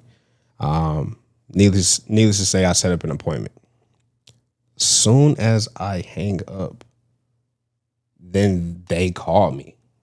The real motherfuckers that's at the job. So I'm like, y'all don't even have to do this. I'm like, what's the point of even having this? And it wasn't as bad, but it's frustrating thinking about like now a system like that would be used for a 911 dispatch, right? Because again, they're trying to make it say like they're going to be able to decipher if you truly need a human instantly and whether it's an emergency situation and whether we need to, send whatever to you. So basically, again, if you're a priority or not, which in theory, okay, I can understand like a system being created where that sounds good. It may actually work, but we're talking about dialing 911, where each second, each minute matters. Yeah. And you don't have time to answer what may be automated or an artificial questionnaire. What if there's a network hiccup? To get you to A to Z. It's just crazy. Like AI is cool in certain stances where I understand like it's just a thing that's gonna be here, get used to it. But AI isn't needed in every facet of our lives. We just talk music. Now we're talking 911 calls. I don't see how this is beneficial to the city of New Orleans. And then, like I said, moving forward, more cities are going to adopt it. I don't see how this is going to be beneficial at this moment. I'm just going to read the article. It says, New Orleans is, of course, we went over this, has become the first major city to use AI to help handle 911 calls through this new technology, yada, yada, raising safety concerns. The city's emergency communications center, which receives more than 1,000 calls per day, began using its AI emergency call triage system in late July. The technology analyzes incoming calls and determines which should be prioritized for human dispatchers while handling certain repeat or lower priority calls itself.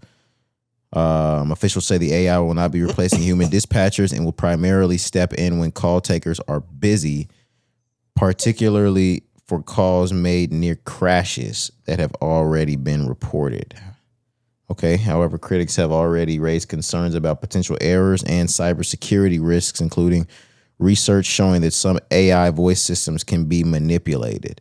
That is extremely true. And not only can they be manipulated, these systems can be set up just the way any other organizational program can be set up, with certain permissions and allowances.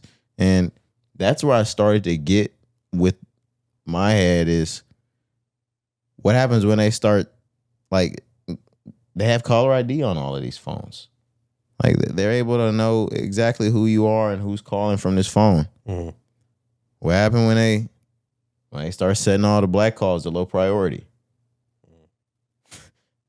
Yeah, I'm reading. That's why I was chuckling while you were laughing. When you were reading, because I started reading comments. Oh, I haven't even read those. And people are saying things like that, but they also like making jokes. So it was funny. Yeah, like what happens when they start setting the inner city areas and the lower income areas on low priority, where the shootings and shit at, or where they ready to just let the city, go bad till we start gentrifying. Yep. What the fuck happens then? And the thing about it is, you're right, Cari. More cities are going to adopt this. Of course. And at the same time, it's going to, although they said they're not getting rid of or they're not replacing human dispatchers, there'll be a quantity of them that are. It's going to make for less jobs. Cari, it's going to get to the point where they're going to have more of them than they have actual humans. It could get phased out. It could get totally phased out. It will eventually, bro. It just takes time. I remember at one time, and of course you can't believe everything that's on ChatGPT. And I don't know if I said this here, if I was talking to my girl about it. I typed in one time, just playing around.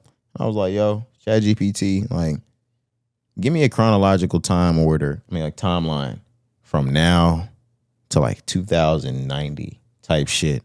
And like the way the world, transportation, politics, like schooling, all that stuff will kind of work out.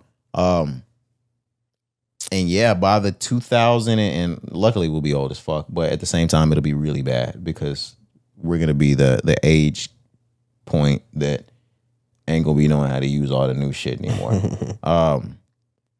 They were like at that point, which sounds fucking crazy, like by 2070 or 2090, we will have finally elected a president that was raised fully in schools by AI. Like they talked about in like 20, 30 years, how we're going to have the next generations of kids that had AI tutors, AI coaches. And then you move on more and more to where they start to enter the workforce and outnumber the actual workforce. The school system has changed from teachers to AI teachers, to people really just running the background scenes of schools type shit. And they were like, man, the Democrat, Republican parties of today, like those problems won't even exist anymore. It'll be problems on like how much we're gonna even allow AI to dictate in our lives or govern. Yeah. It's gonna be more about AI governance than it is gonna be about the push and pull between the left and the right anymore type shit. And they said it'll still be like, of course, Democrat, Republican, just fighting different shit. Yeah, that's in our Constitution, so it's never gonna go away fully. Man, but just like seeing all of that stuff and thinking about it in these terms, it's like, man, this shit is dangerous, bro. Yep. It's literally, we used to talk as kids and as teenagers and on some Will Smith iRobot shit about how this would one day take over. And of course, the one day is still in the future, but little by little, like you're seeing it happen right before your eyes to where, yeah, Cari, when we have grandkids, we're going to live in a totally different world. I'm sure our grandparents think that when they look at our fucking iPhones. Oh, yeah, for sure. Ski. Are you shitting me? Yeah, like. I know they are bamboozled. My grandmother, real shit, cannot tell you what a fucking iPhone is. Like, and she also has dementia, but come on. She also wouldn't fucking remember what the iPhone is if you told her 5 minutes after or 5 minutes before what the iPhone is. Okay. All right. Shout out Granny. Yeah, shout out Granny. I fucking love my Granny. But no, real shit. But she shouldn't have to though. Like, tell you what an iPhone is. So like when we get to these ages, like we shouldn't have to tell you. Yeah, my children need to be taking care of all this shit, bro. What the fuck is that? Yeah, that shit probably scared my granny first time you see it. What the fuck is that? That motherfucker go to talking back and shit. Facts, bro. Yeah, nah. That shit do everything for you. Siri probably scared the shit out of old people. What? What the fuck is that nigga talking about? Oh my God. Oh man. That's hilarious, bro. But yeah, I've got great concerns for the 911 AI dispatcher shit. If they moved in here, I would like everything I said about moving before, like when they take over here at DFW, like don't worry guys, I'm going. Like I won't be a Texas boy anymore. Or maybe I'll be a Houston nigga. Ooh. But I think that takes us out of AI. Yeah. All right, let's go to GTA 6, Cari. Yep. Just drop the fucking game. No, I'm getting sick of it. I know we're very, very close. We are on the brink at this point. I think like 100 days. Yeah. Like less than 100 days or something, yeah. We T-minus 3 months, Cari. Yeah. I am so fucking sick of this prolonged, dragged out shit. It was supposed to be out last year. And even past that, we've been waiting, 12 years, 10 years, or 2013? So 13 years. Yeah. We say all the time, we were sophomores in high school when this came out. We'll be almost 30 when it releases. It's fucking insane. Honestly, really immature of us. And I can't wait. Yeah, no, and I fucking love it. But the long drag out from Rockstar, like Cari, it should be labeled a disappointment to every living soul that purchases and downloads this game if it's not the greatest game that's ever been released of all time. Yeah, for sure. And I'm not being dramatic. I'm not being dramatic. Yeah. I'm not exaggerating. Yeah. I'm being straight to the point and dead serious. I mean it. With as long as we've spent on the production for this game, it should, by release date, clearly, you should be able to start this game, whether physical download, you should be able to start this game, and when you turn it off that night, it should clearly be the greatest video game you have ever played in your entire life, and if it's not immediately, it's a waste. Yep. If it's not immediately, it's a waste. I'm sorry. That's not even why we're here. Yeah. But that's a good point. And we'll get into it, in just a second. But I am 150%. I'll play it whether it's a waste or not. It's a new GTA, right, and we're going to migrate. Right, of course. But it is immediately a waste if it is not off first play. The greatest fucking video game you have ever witnessed. We've done too much. We've put too many billions into this game. We've spent too long marketing, promoting. We've spent too long producing. We've held them out for too fucking long. And even now, let's get to the actual topic. We have an extended trailer look coming to Netflix. This better be Cari. I mean, this needs to go pound for pound with like the first 3 Tekkens type shit. Like, like this needs to go on like some Final Fantasy level type of shit. This needs to be known, Cari. Like generation. This shit, and I know this is gonna sound crazy. This shit needs to be better than Halo 3. I thought you was gonna go further than that, but yeah, that's good. Modern Warfare 2. I was thinking like Super Mario Brothers, like Pac-Man, like really, yes, like legendary generational type. Yes, you know what I mean. This needs to hit like you're on par. We're both right. You are on par. Yeah. That it needs to be that good. It needs to be groundbreaking, generation defining. There it is. And it needs to be able to hold off for another 15 years. Yep. And if it can't, it's a waste. If it can't, GTA 5 was better. It held us for 15 years. Yep. Wow. Shit better be insane. Yep. Thoughts on the Netflix shit? I laughed at this. I thought I'm like, so I think I even said this before. I forget one of the we talked about when they finally came out with like the pre-order and everything. That was the last time we talked about it. And at that time I was like, yeah, this is cool, but remember I was like, bro, we don't even have a trailer for this shit. The first 2 trailers, one came out I think like 3 years ago, and then another one came out maybe like 2 years ago. And I was like, they're giving us this pre-order. We know it's GTA 6. We know it's gonna be good, but like niggas are jumping to this pre-order and you don't even know what this game looks like at the moment. So I was saying that before. Now to get this, yes, it's gonna be premiering on Netflix Thursday, August 27th, 3 p.m. Eastern. And then they're going to upload it to YouTube afterwards. So if you don't have a paid subscription on Netflix, you won't miss out on this. But I truly think, and second what you said, we're doing too much at this fucking point. It's a video game. I know there's a lot of marketing and a lot of push and just attention behind this. But an extended look or a trailer or whatever the hell that this is going to be on Netflix is going to be cool. I am going to tune in and watch it. And I'm sure it's probably going to blow us away. I hope so.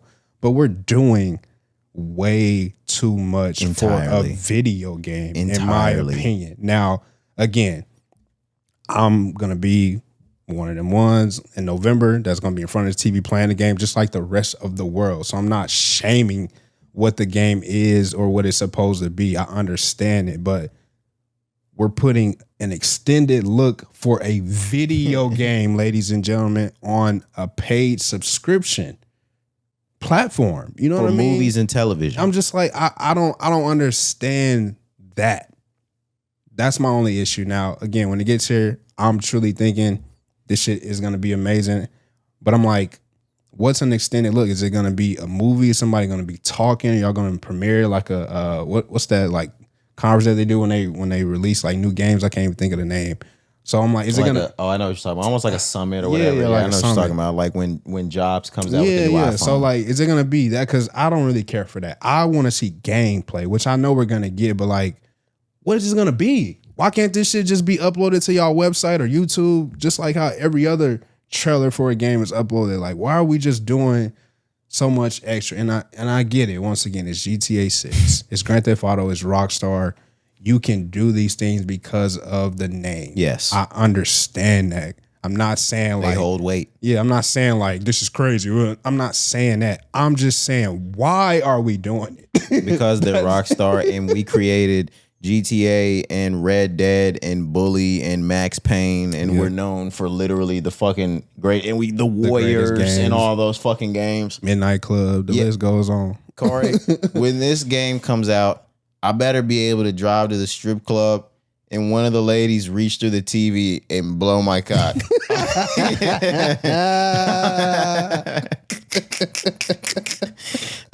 or all this shit was for nothing. Yeah, man, but some of the stuff that they talk about, like I hear it, but I want to know how well it's gonna do.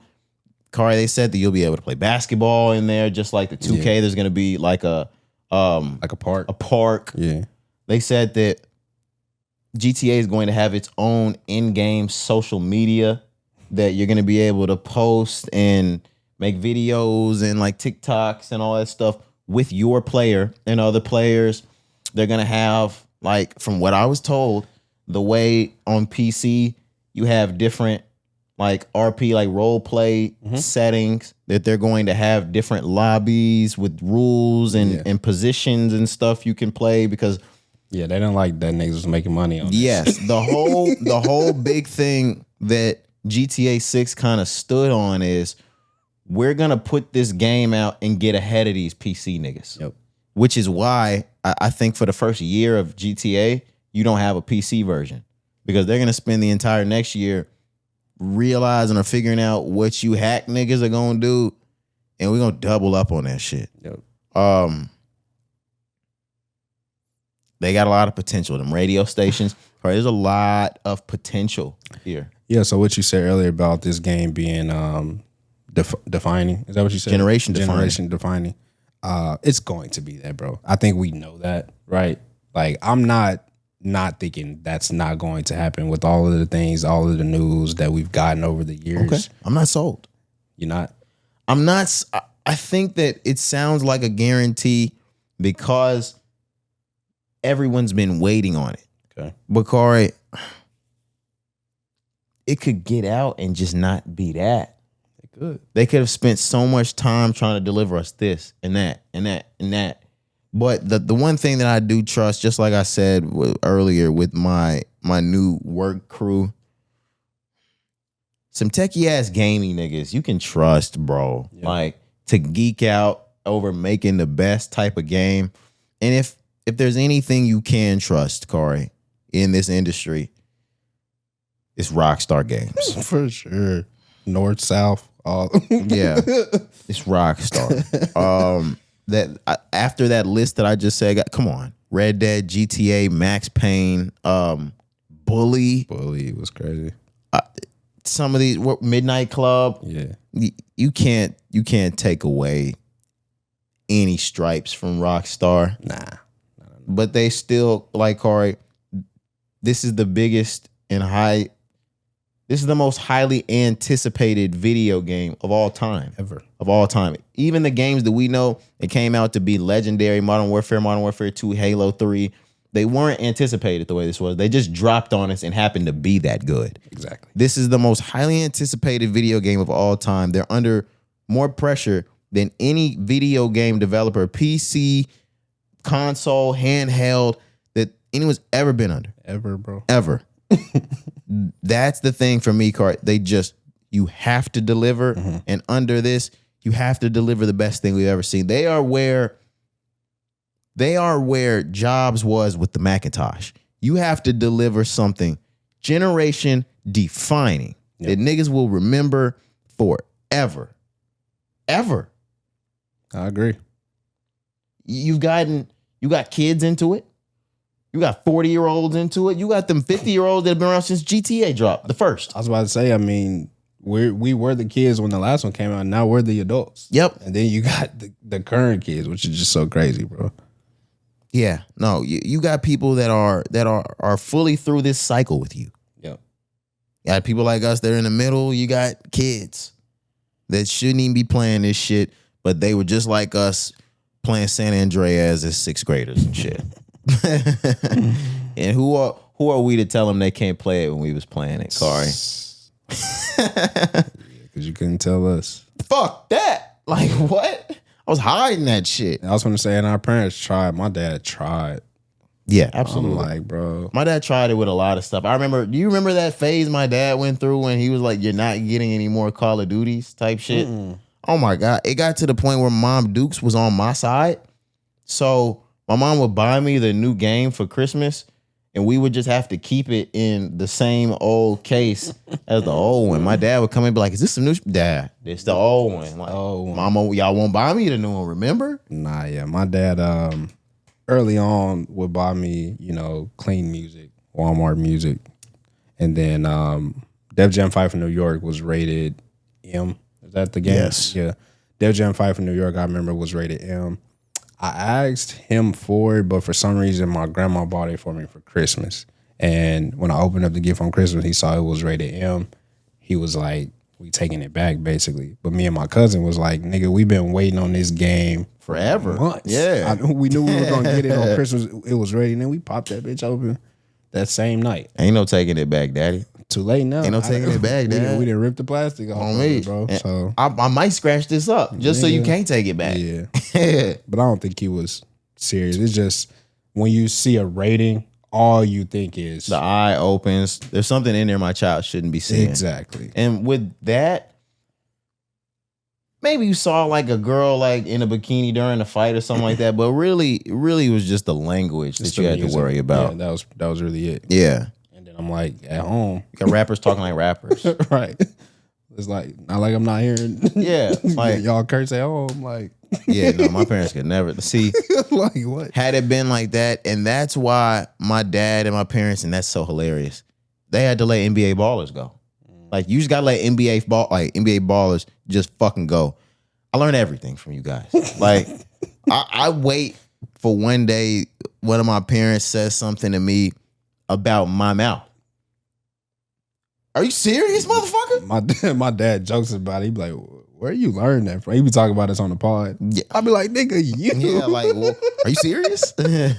Oh boy, my pops. Nigga, I be like, damn. Sometimes I be like, damn. Yeah, no my Jesus. And my pops used to cuss like a fucking sailor. Like type shit. I would never cuss around a kid the way my dad curses. You know what I'm saying? Cursed around us. Yeah, bro. Like GDs and MFs like around kids that haven't started grade school yet. Like it's common knowledge. Like I knew how to cuss before I was cussing. Yeah. Like I got around the guys as like 4th, 5th grade and finally started letting my shit loose. Like I ain't even sound out of place, nigga. I've been ready to say this shit, bitch ass nigga. Yeah. What the fuck? Damn. So much so that your ass was getting in trouble. Yeah. Yeah. See, but like that's real shit on some shit like when you say your dad asked like on some joke shit where you get that from. Yeah. I had a potty mouth off day one. Yeah, like day one opening my mouth cussing. Like I had a full vocabulary and gauntlet full of cuss words. Because I've been watching this nigga just unload like cuss words my whole life. Like, oh my God. And that's back in the day, like when you're young, you can you value how well other people cuss. Like I can remember being young and like little niggas be like, oh, he cuss good. Like, yeah, bro, facts. Yes, sir. Facts. Yes, sir. I am a cusser. Facts, bro. I'm a cusser. It's crazy. Yes, sir. I'm on that cuss shit. I'm on that cuss shit. I'm a cusser. But nah, bro. I'm thinking back to, you remember y'all went to what, California? I think it was San Diego. I know what you're talking about. Bro. Yeah. Like it's not that. Yeah. Cari is speaking of an instance where he actually heard my parents catch me saying shit. Your ass was getting in trouble, bro. That shit was so funny. The funny part about it is like that was such a young era of being able to be embarrassed in front of everybody. And if it's worse when you're on PlayStation or Xbox because you have every opportunity to not embarrass yourself. And like if your parent would have just burst in your room or bust in your room, like when you're already in trouble, you can't make sudden movement. So I had no time to mute my microphone. It was already too late. I was fucked. What I look like, because my parents are the type to really embarrass me. Had I muted the microphone, they would have told me to unmute it. Yeah, I can remember. I can remember some of our friends really getting their ass beat. I was just gonna say. I was just gonna bring that. Yeah, shout out John. He got his ass on that mic, man. I heard that shit, bro. Man, okay. My last point. You know what's crazy about this conversation? Because I've thought about this. Obviously, you know, I'm in a home that I grew up in. I'm like, bro, I know. Yes. I know. Yes. I know y'all heard the shit that we used to say on these Xbox mics, bro. There are two things. Oh my God. It is growing up in the home that you used to live in. Even before I moved out of Mom Duke's house, when you get older, you start to realize stuff like that. The second thing for me was working in a school and hearing the conversations and curse words that come out in the hallway. Oh and I can remember in that main hall that we would post up on thinking we were the shit. Dog. Just talking reckless. And thinking that these niggas did not hear what we were saying. Oh, and once you get older and you realize like you were only 7 feet away, because we were right in the middle, like we were right next to the middle doors, and all the principals stood in a diagonal right in front of us. Yep. And just the walkway. So just everybody's walking this way in general, but yes. Heard every word we were saying. Every single word, bro. So it takes me back to what you just said. We were the closest at 13 and 14 and 15. We were the closest thing from quiet. Yeah, bro. They definitely heard. Definitely. So our parents were honestly cool. Yeah, I know. Like, that's what I'm saying. They let so much bullshit slide. Corey, I can remember being in lobbies. We were screaming, cursing at people on the phone. Like, screaming. Dog, that shit built character, though, bro. Like, no one was in the home. Exactly, bro. Yeah. And like, I'm like, bro, these walls stand. They heard you. I'm like, bro. They heard you. I know they heard me. Speaking of that, and this is just so totally off that I didn't mention at the very, very, very beginning of our pod. Behavior, ethical training. I spoke about that. Yeah. I'm sitting in that training. Also training is our principal, Mr. Fuller. Okay. Like, it's so wild that so much time has gone by that he's moved up. Like, he's no longer at our campus, that campus anymore. I think he's district something, almost like a police officer, it looked like. Yeah. But some sort of like official, like security-ish for church, like for the district. Yeah. And I was like, holy shit. Like, he remembered me. I remembered him. I was like, what the fuck? Like, I'm sitting here training with a nigga that was an employee right when he was training us up. That was listening to them conversations. That heard them conversations. Absolutely, that heard them conversations. Yeah, like, I hope you forgot them because we co-workers now, bud. Boy, facts, man. But saying all that to say, bro, they heard us. I know they did, bro. I'm just glad we came to this topic because I thought about this on my own years ago. Same, right? You know what I'm saying? But oh yeah, for sure, we were lucky to get away with what we got away with. But I mean, we got in trouble. I got in trouble. You got in trouble for shit. We're not saying like our parents was not on us like that, but them late nights, we staying up 2, 3, 4, 5 o'clock in the morning, all summer long. I know y'all heard us. But that'll just let you know the times that we did get caught, they were truly just fucking sick of it.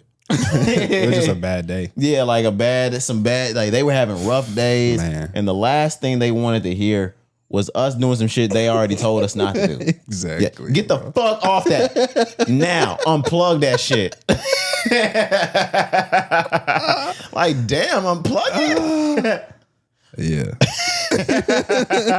Damn, unplug like, it. Unplug it? Yeah. What the fuck? Yeah, give it here. No, real shit. Like, give it here. You hate that more than anything else. Right. But let's go ahead and move on. We do have a couple more things to talk. Okay. Let's go sports. This shouldn't be forever, guys. Yeah. And just like nothing's forever, Cari, we have reached the end of an era in NBA basketball, and little by little, you get really big indicators that era, that game you knew and loved, it ain't over, but the game you knew it as, it's over.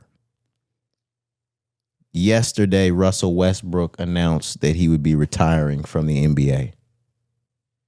That shit hurt my soul. Oh, bro. That shit broke my heart. I'm glad you said it. That shit, I might have tears in my eyes right now. That shit broke my heart. I'm so glad you said it, I felt like a kid watching his favorite wrestler lose. Bro. That shit broke my heart, man. Dog.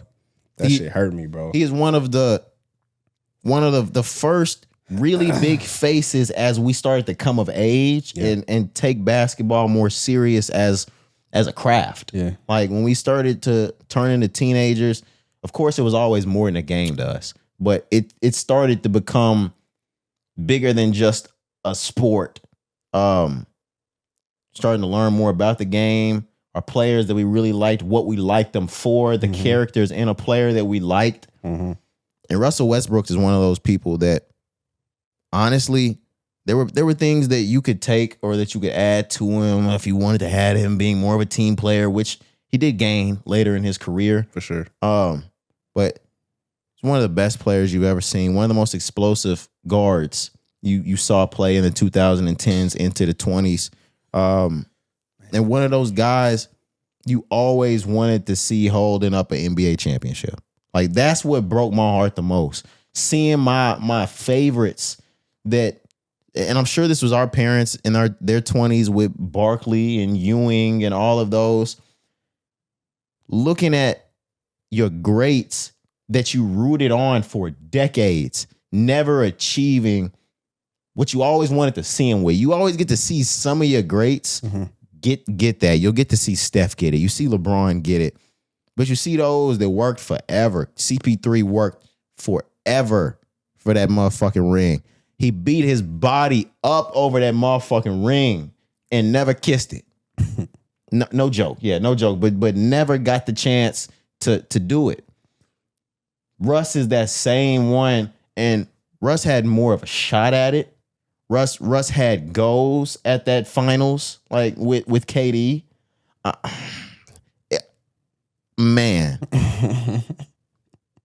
Something like almost like that feeling, and just to relate it on some music shit, Rise and Grind Pod, that I've told you guys, something in my body before it happened, and even though I was a kid, always told me I'd get to see Michael Jackson fucking perform in concert, and he dies, and it's just like something missing. Like, it's like a hole. You never will get that. Yeah. That's what it is for me watching Russ retire. It's not one of those what could have been, because he had an absolute amazing career. But the sadness in it is knowing that everything I wanted for Russell Westbrook out of his career, I didn't get to see come full circle. What are your thoughts? That was great, by the way. Everything that you just said. Appreciate it. Gotta give you flowers for that. So I'm gonna tell you why it broke my heart and why, like, it just caught me by surprise. I'm on Instagram. Okay. And I see a post from Russell Westbrook. It says something like about a museum. I forget the exact words, but it's like, you know, a black screen, there's a title, and Russ comes across the screen, he's walking, and then I hear Michael B. Jordan as the narrator. And at first I'm just thinking it's some promo shit, like he got some like production coming up. And then I swear to God, within like 10, 15 seconds, it clicked. And I was like, that's it. I was like, oh, this is a retirement announcement. And I promise you, like, I got hot. Like, I started sweating. You know what I'm saying? Because I was like, oh, no. There's no way. I'm like, oh, no. You know what I mean? And of course, I mean, on a more realistic side, it's been 18 years. We know these guys are going to retire at a certain point. But I watched the whole video. I'm reflecting on his career. They're showing all the highs, the lows, you know, just giving his whole career in a span of like 2-3 minutes. And by the end of the video, bro, I'm like beat the fuck up. I'm not crying, right? But I'm like so like sad that Russell Westbrook is retiring. And he ain't never been my favorite player. But just like you said, I think he was one of those players that defined an era. He was a sign of the times. He came up, just like you mentioned, in a time where we're growing up, we're starting to develop not only as, teenagers, as boys, but we're learning the game of basketball. We're understanding it from just like you just go out there and play. Like, no, it's more to it. It's heart. It's practice. I'm glad you explained it that way. You know what I mean? Like, it's so much more than just a game. No pun intended. I know people say that, but it's so much more than just hardwood and an orange ball. It's just so much more that go into it. And Russ defined that. He defined hard work. He defined, not necessarily being the most talented at a certain point in his life and work for it. You know what I mean? He defined just like really loving every part of the game. Absolutely. 100%. Every fucking time out that bitch. Gave it all he got. Every time he stepped on the floor, fucking time. So when I started reflecting on his career, and I'm glad you brought up CP3 because there's another guy that I'm going to bring up from this same time as well, why it started to hurt me again. So CP3 didn't get it. Melo didn't get it. Russ obviously didn't get it. But what hurts me the most is like these guys, it seems like they're kind of being forced out rather than like going out. And of course they're going out on their own terms. I don't want to take that out of context, but it's like, it's almost like the game is pushing them out. Because I after all these times of knocking on the door, they're just not going to open the door. It's time to go home. You're just not going to get to the top of that mountain, bro. But for Russ though, I mean, CP3 obviously great. Melo's obviously great. All of these guys are Hall of Famers. But just like we said, like, nigga, Russ, different. Oh, my God, bro. He was. Oh, my God, bro. And out of all the other ones that we named, he sniffed it. Like, he went. Yeah. He's the only one. Who else did we name? I'm sorry. CP3 did, but it was late. He went with Phoenix that year. They lost to the Bucks. But for me, that barely count. Exactly. Russ went in his prime. You know what I'm saying? Like, and he had to go up against, of course, Braun in the Heat. Yeah. So after they lost to the Mavs, so they were going to win that year. Yeah. Regardless, but say all that to say, man, like just what a hell of a career for Russell Westbrook, and of course, what he did on the basketball court was insane. But what I love about Russell, what I started to love more as he got older, just the father that this nigga is, the man that he is, the person that he is. He don't take shit from nobody. He stand up for what he believes in. That is what I was going to say. He's just like a real stand-up dude, put on for his city, give back to his city, love his wife. Him and his wife went to like school, went to college together. So, just like the perfect like story. Got a beautiful family. Everything, he just did everything the right way. So, man, it was sad to see that shit. I'm not gonna lie, that video, like I said, I wasn't crying, but that shit had me hot, bro. I was like, nigga, why am I in this bitch sweating? No, that shit put tears in my eyes. Man, bro, it's just, we're getting to that point where I like what you started with, and then this will be my last part. You said basically like we're getting to the point where we're starting to see the game change before our eyes because the greats and the guys that we watched growing up are now exiting. And so the game is different now. And, and it happens like errors. It's the same with fashion, music, like things come and go. You know what I mean? Errors change, things come back. But we're really at that point where it's like all the people that we grew up watching, whether it's, Cole, Braun, Steph, KD, all these guys, CP3, Melo, like the list goes on. Now Russ, like they're leaving, bro. When it comes to our point guards, and I saw a video, we're pretty much from our era of the greats. Oh, yeah.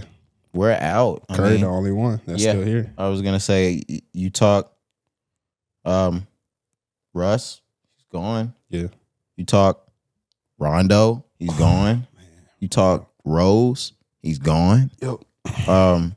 Who else am I not mentioned? Yeah, you talk CP3, he's gone. Yeah, I mean, there's a few more, but yeah, those are the most like prominent ones for sure. Yeah, well, even the ones that weren't prominent, they were still big. Like you talk like Lowry, isn't he out now? Yeah, he just retired this year. Yeah, I think they're gone. Yeah, I was thinking shit. Even Nash gone. J Kidd, I know he in like 2-3 different eras, but still, we saw J Kidd at least retire. Steph is the only one because he's the greatest point guard to ever live, and his body's still willing to go some more. But I honestly think Steph is gonna be the last one in the league. Out of our era, like if his body holds up, he's gonna be there after LeBron retires. Of course. And I think after KD retires as well. KD leaves after LeBron too. But I mean, unless you get him out somewhere in these next, I don't know what his contract's like. But LeBron, if you ask me, LeBron exits this year. Yeah, I think it's on and done with Bron. Yeah, and honestly, unless the contract's different, I don't know what his contract's like. Like I said, KD exits next year or the year after. Yeah, man. Because KD is 07, if I'm not mistaken. If not 07, 08 for sure. So that'd put him at 20 years. And then Steph is 09. So he's definitely going to do at least 2, 3, maybe 2 to 4 more years to get to that. Steph's 20. going to 20. You know what I mean? Steph's body still has it in him. Yeah, he's going to do 20. Easy. Yeah. But yeah, KD, I believe, was 07. Bron, 03. So yeah, KD's 07. Yeah, bro. 20 years. It's his 20th season, yeah. It's crazy. But shout out Russell Westbrook, man. Like, I mean, he's one of those people that like you consider a fucking playmaker. Like, sure, bro. He's a showstopper. Win or lose, he puts on a fucking show. Russ puts on unless you get younger Russ and they tech him out. Because Russ used to be Draymond before Draymond.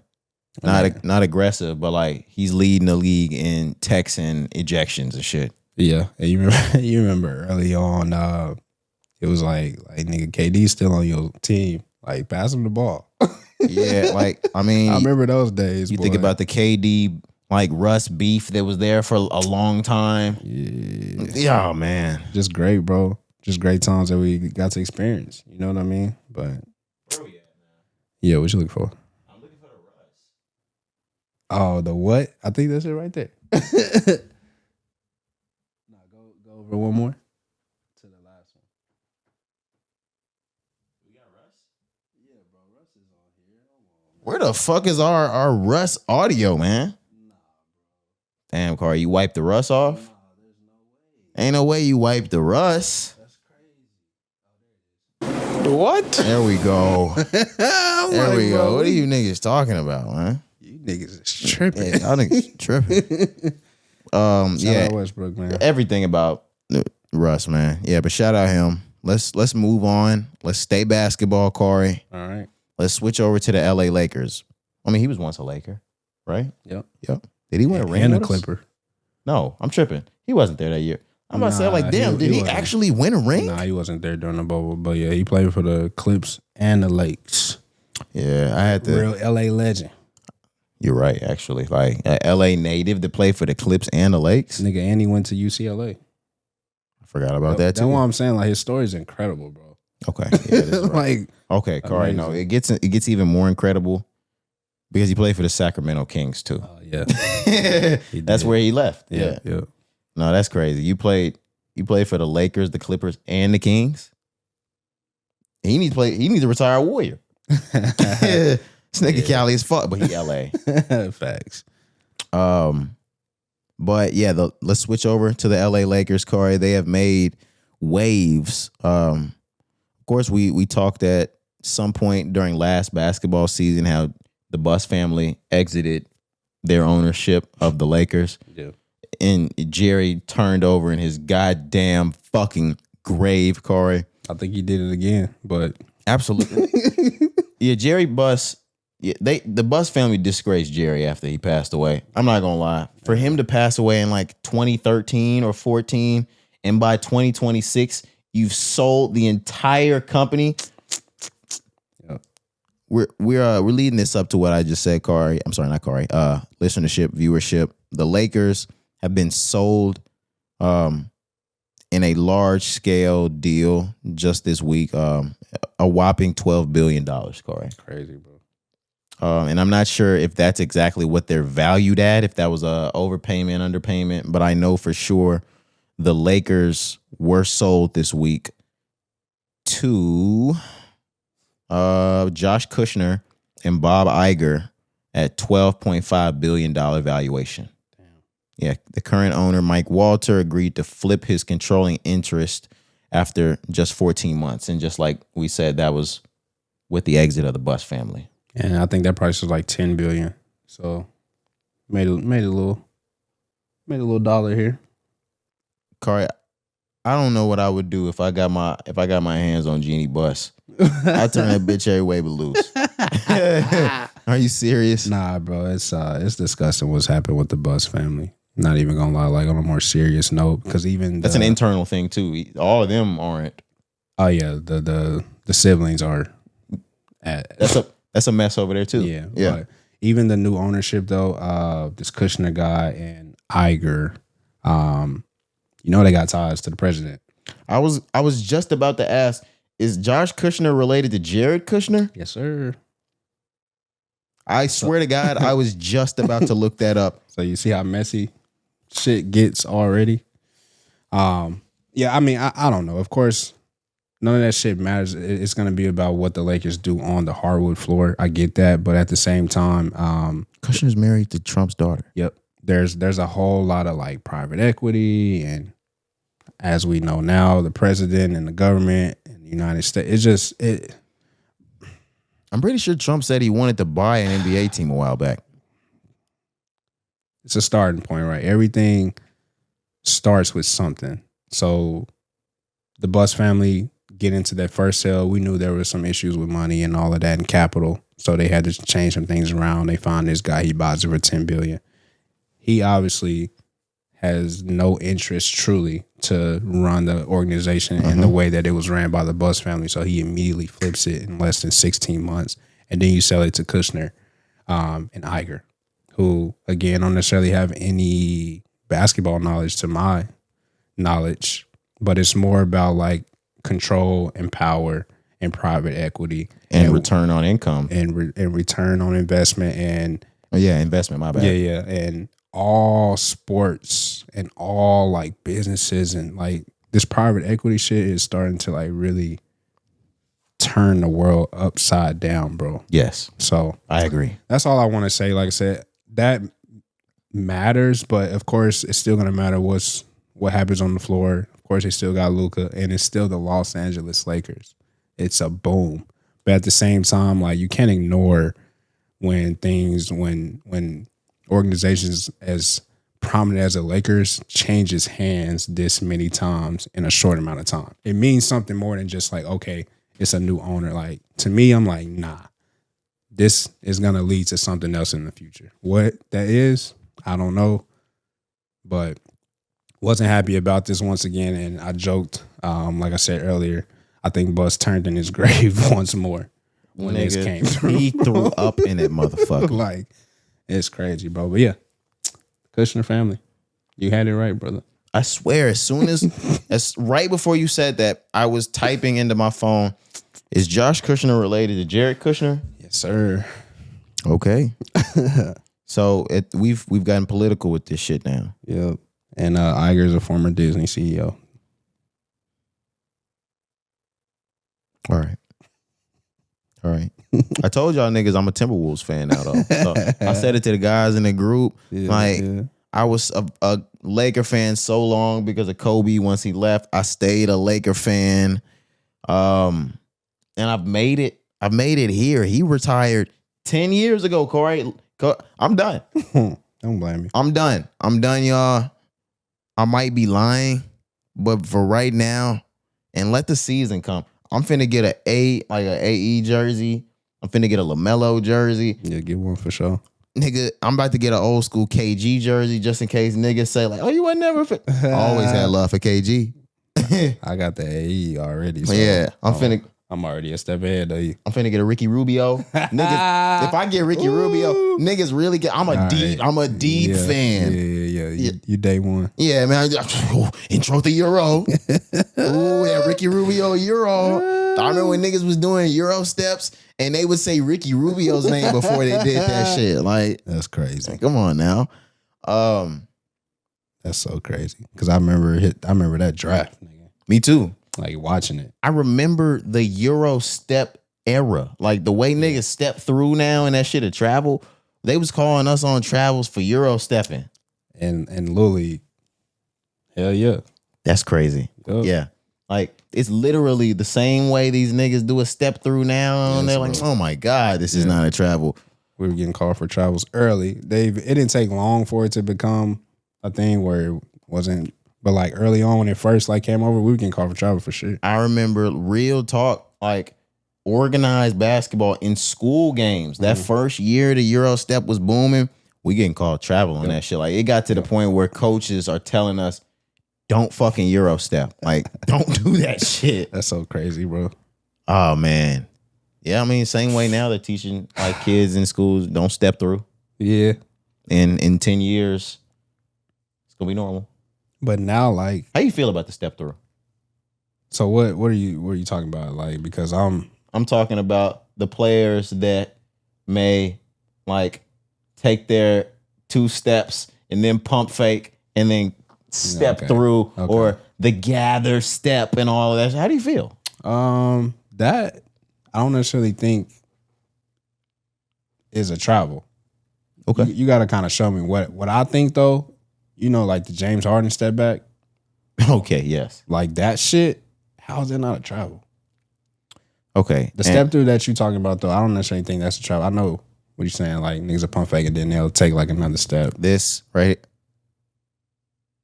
That's what they call. I don't like that. They do that in the game today in NBA, and a lot of the kids are starting to do that, and they're calling it illegal because the first step were basically the 2 steps you're allowed to take, and you never technically leave the pivot foot. But it's some bullshit, Corey. Ooh, there's such a gray area. That's what I said, and I'm glad I finally got to show it to you. Yeah, because that's different. Yeah, like, and you even get to see. We're watching Anthony Edwards right now. Pivot foot. See, that's kind of more what I was thinking. Like, I'm all right with that one. Okay. But the other one you just showed me, a lot of them, the 2 steps, like that's all right. That's sweet, yeah. See, like I'm cool. That's because that's Kobe. Yeah, it gets to the point they're making a joke. yeah. But they're playing off of how like the game is today. There's a gray area now with those. And they're picking up their pivot foot, bro. Like, be for real. You know what I'm saying? Like, I know, but they will argue like, oh, my big toe stayed on the ground. Shut up. I never left my pivot foot, Cari. Shut up, big toe to the ground. Yeah, I don't know. See, I'm glad I'm out the game. Me too. Me too. It even is hard to coach the game now, which is why... Bro. I'm out that now too. Yeah. But yeah, no, it gets hard to coach that, bro. Yeah, wild. Cari, think about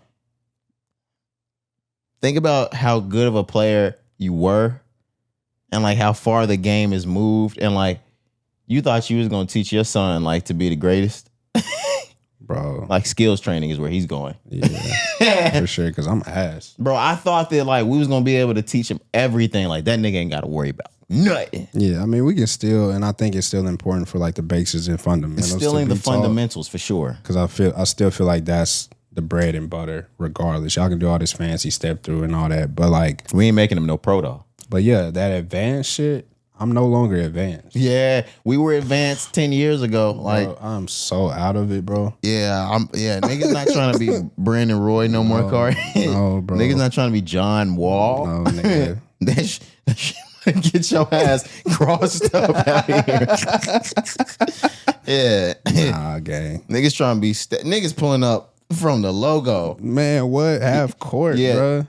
I only knew one nigga that was doing that shit growing up, and they used to sit his ass on the bench. Yeah, it's so funny to see that because that shit was so frowned upon. Shout out Justin, because when Justin used to pull that bitch from way back, Cari, if that bitch didn't go, because sometimes it did go in. Oh, for sure. If that bitch didn't go in, Justin, you finna come sit your ass down for a minute. Thanks. And he was lefty. Man, he used to yank that bitch. He didn't give a fuck, bro. He didn't give a fuck because it's like that one few times or those few times that it went in. That's all he needed. The coach would be impressed too. Like, coach, all he needed. Coach, this is the low hanging fruit, nigga. Like, because bro, he was shooting that bitch from far. Cari, as a middle schooler, He was pulling that bitch from Dame Lillard areas. Nigga, we was younger than that. This elementary. Yeah, no, I remember from like our little league pop type of league. Yes. And what pissed me off the most was Cari. He was on my team. I was about to say, yeah. And I felt that sometimes the coach valued that shit. Bro, I'm better than that nigga, coach. Oh, God, I was better than that nigga. Yeah, for sure. Like, but that nigga. All he had was that shot. He could yank that motherfucker from anywhere on the court. That was his only. And they would throw that nigga on the team. Yeah. That was really all he had. He couldn't really play D. But I never felt no type of way because he never played. He didn't play because that's all he had in the fucking tuck. Yeah, he was cool people though. Yeah, that was my nigga. Because he ended up being on my team 3rd and 4th grade. Yep. So okay, yeah, before. Yeah. So was very cool with him. Yeah, no, I was cool with him once we got to middle school, but like when we were on the team in Little League, I fucking damn near hated that nigga because like I really, and Darnell on the team with me too, and me and Darnell, we really go get fucking buckets on this fucking team. Christian on the team with me. Yeah. Like some dog. We going to get buckets and like they giving this nigga MVP awards because he can yank that bitch. And by the end of the game, this nigga 4 for 19. Yeah. But he didn't yank. All right, I'm sorry, guys. I'm getting mad as an adult. Like, that's crazy. Yeah, because so like 5th and 6th grade. He was with me. That was Bucks? Yeah, that was Bucks. Yeah, because he was with us on the Rockets 3rd and 4th grade. Yeah, like he's still doing the same shit though. That's the funny part. I was a hater though. Like I was a hater even older than that. Like I can remember when we got older, like, and I also think this nigga just had a streak. Like he wasn't that good. That nigga Nick McAllister used to piss me the fuck. Oh, like man. Coach was like, I'm sorry guys, and I'm name dropping everybody. If you watch the pod, like fuck them. Nah, don't do that. I'm sorry. Because I really do like these niggas now. Nah, yeah, all these niggas cool. But no, like he got buckets for like 2 games straight, and like that nigga coach gave a nigga my spot. Damn, it was hot. Yeah. All right, sorry guys. All good, man. We still got sports to talk. One more thing. All right. We had a basketball, and we got a higher valuation, Cari. We've already known how rich Jerry Jones and the Dallas Cowboys were, Cari. Mm-hmm. But this week, they redid the valuation just so they could spit in our face a little bit more. This week, Jerry Jones and his Dallas Cowboys were valued at $15.5 billion. God damn. And I don't like what the blogs are doing. The blogs are saying making them the most profitable franchise of all time. If you are from this state or this city, you know that the Dallas Cowboys have been the most profitable franchise for like the last 15 years. Yeah, they do this every year. Yeah, like it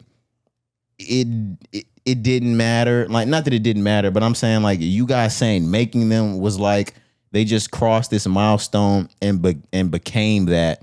I'm gonna take my hat off and throw my flowers to the Dallas Cowboys because they've been this for like 15 years now. Like, even when the wins weren't coming in, my dad's biggest argument when we would go at it would be like, more profitable than your team's ever been, and y'all win. We don't even do shit, which is like the craziest thing to brag about. But it's all you could brag about. It's sometimes though, like, which is why I understood them. Sometimes that's the only thing you get to brag about, like, and niggas just have to shut the fuck up because for sure. I did just have to shut the fuck up sometimes. It's like the low hanging fruit, just like you said. And at a certain point, Pittsburgh being your team, we were tied for the Super Bowls. Yeah, not no more. So, of course, I mean, that was still something to hang on to. But for most teams, and if we're just sticking on profitability, but just most teams, that star matters more than any team, win, lose, or draw. You know what I mean? So yeah, hell yeah. So I'm with you, though. Every time this evaluation comes year-round, it really doesn't mean anything because they're really just beating themselves. Each time they say the most profitable from year to year, they're just one-upping themselves from the previous year. They're not knocking someone or dethroning someone from the list. Their only competition is themselves. And you know what I think is not nasty? I honestly, you got to tip your hat. At first, I used to think it was the most profitable sports franchise ever. This is the most profitable franchise ever. Like all sports. No, like Chick-fil-A is franchisable. Oh, okay. I see what you're saying. The Dallas Cowboys are the most profitable franchise. Yeah, that's crazy, bro. And it goes up every year. That's fucking insane. What are you niggas doing? Man, I don't know. Does this nigga have a sweatshop or cocaine that he's selling or something, nigga? Because they ain't winning. Like, what the fuck? Nah, it'd be like jersey sales and all the deals, Pepsi and shit that, the sponsors and all of that. And, you go across the world, bro. It don't matter where you at, especially across the country. You see a Dallas Cowboys star. So I get it. That star, legendary. Win, lose, or draw. Like I said, man. You see that star everywhere, and people know that's the Dallas Cowboys. It's actually crazy. But yeah, from fucking Australia to Hong Kong, nigga, to Mexico. Yeah, like niggas know what that Dallas Cowboy is, especially Mexico. Shout out to y'all. No cap, y'all love some Dallas Cowboys, man. Bro. And I think it's because of Texas and how close we are to Mexico. Of course, Mexicans love, and we're not talking shit at all. Yeah. Mexicans love the Dallas Cowboys more than Cowboys love the Dallas Cowboys more than white folks, black folks. Oh yeah, for sure. Mexicans fucking love the Dallas Cowboys. No facts. They're like the number one driver, like from an ethnicity standpoint. Ticket sales, jersey sales, like they come in first place. They gotta be. Nigga, it's proven. I'm sure if you run the numbers, like you can really see it. But yeah, they the ones keeping the Cowboys afloat for sure every year. They go to the games. They buy the 88 jersey every year. Every Mexican I know you said they buy the 88 jersey every year. Every Mexican I know has a Dallas Cowboys jersey. They buy a new jersey every year like we bought Forces every year. I fucking know. Yeah. All right. We need to stop because my comedy brain goes all over the place and it's gonna get racist soon. Right. I promise you. It's love, bro. Yeah, it's love.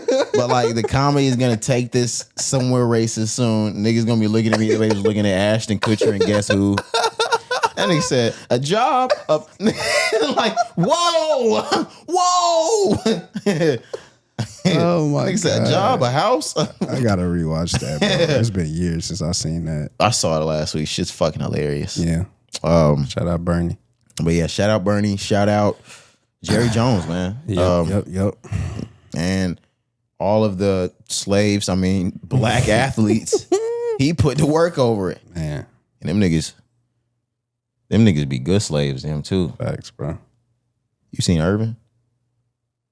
He one of his best slaves. I ain't gonna lie. That is Samuel L. Jackson and Django. Yeah, bro. He one of the best. And I love the playmaker. Probably more than I love any classic or legendary football player of all time. Michael Irvin's my favorite. Yeah, probably. I can probably say the same. That's a good slave right there. Like loyal. Yeah, facts, bro. But he was also loyal to him. Like Jerry was very loyal to Michael Irvin. Yeah, he took care of him. Changed his life. He saved him from prison multiple times. Bro. Multiple times. So, it's only right. That's what I mean. Like, bro, you was here for me. You're right. Facts. But I don't have too much more. Cari, do you have any more for the pod? I don't, brother. All right. I think that takes care of 436. We're going to get out of here. I'm Roderick. I'm Cari. All right. We'll see you next time.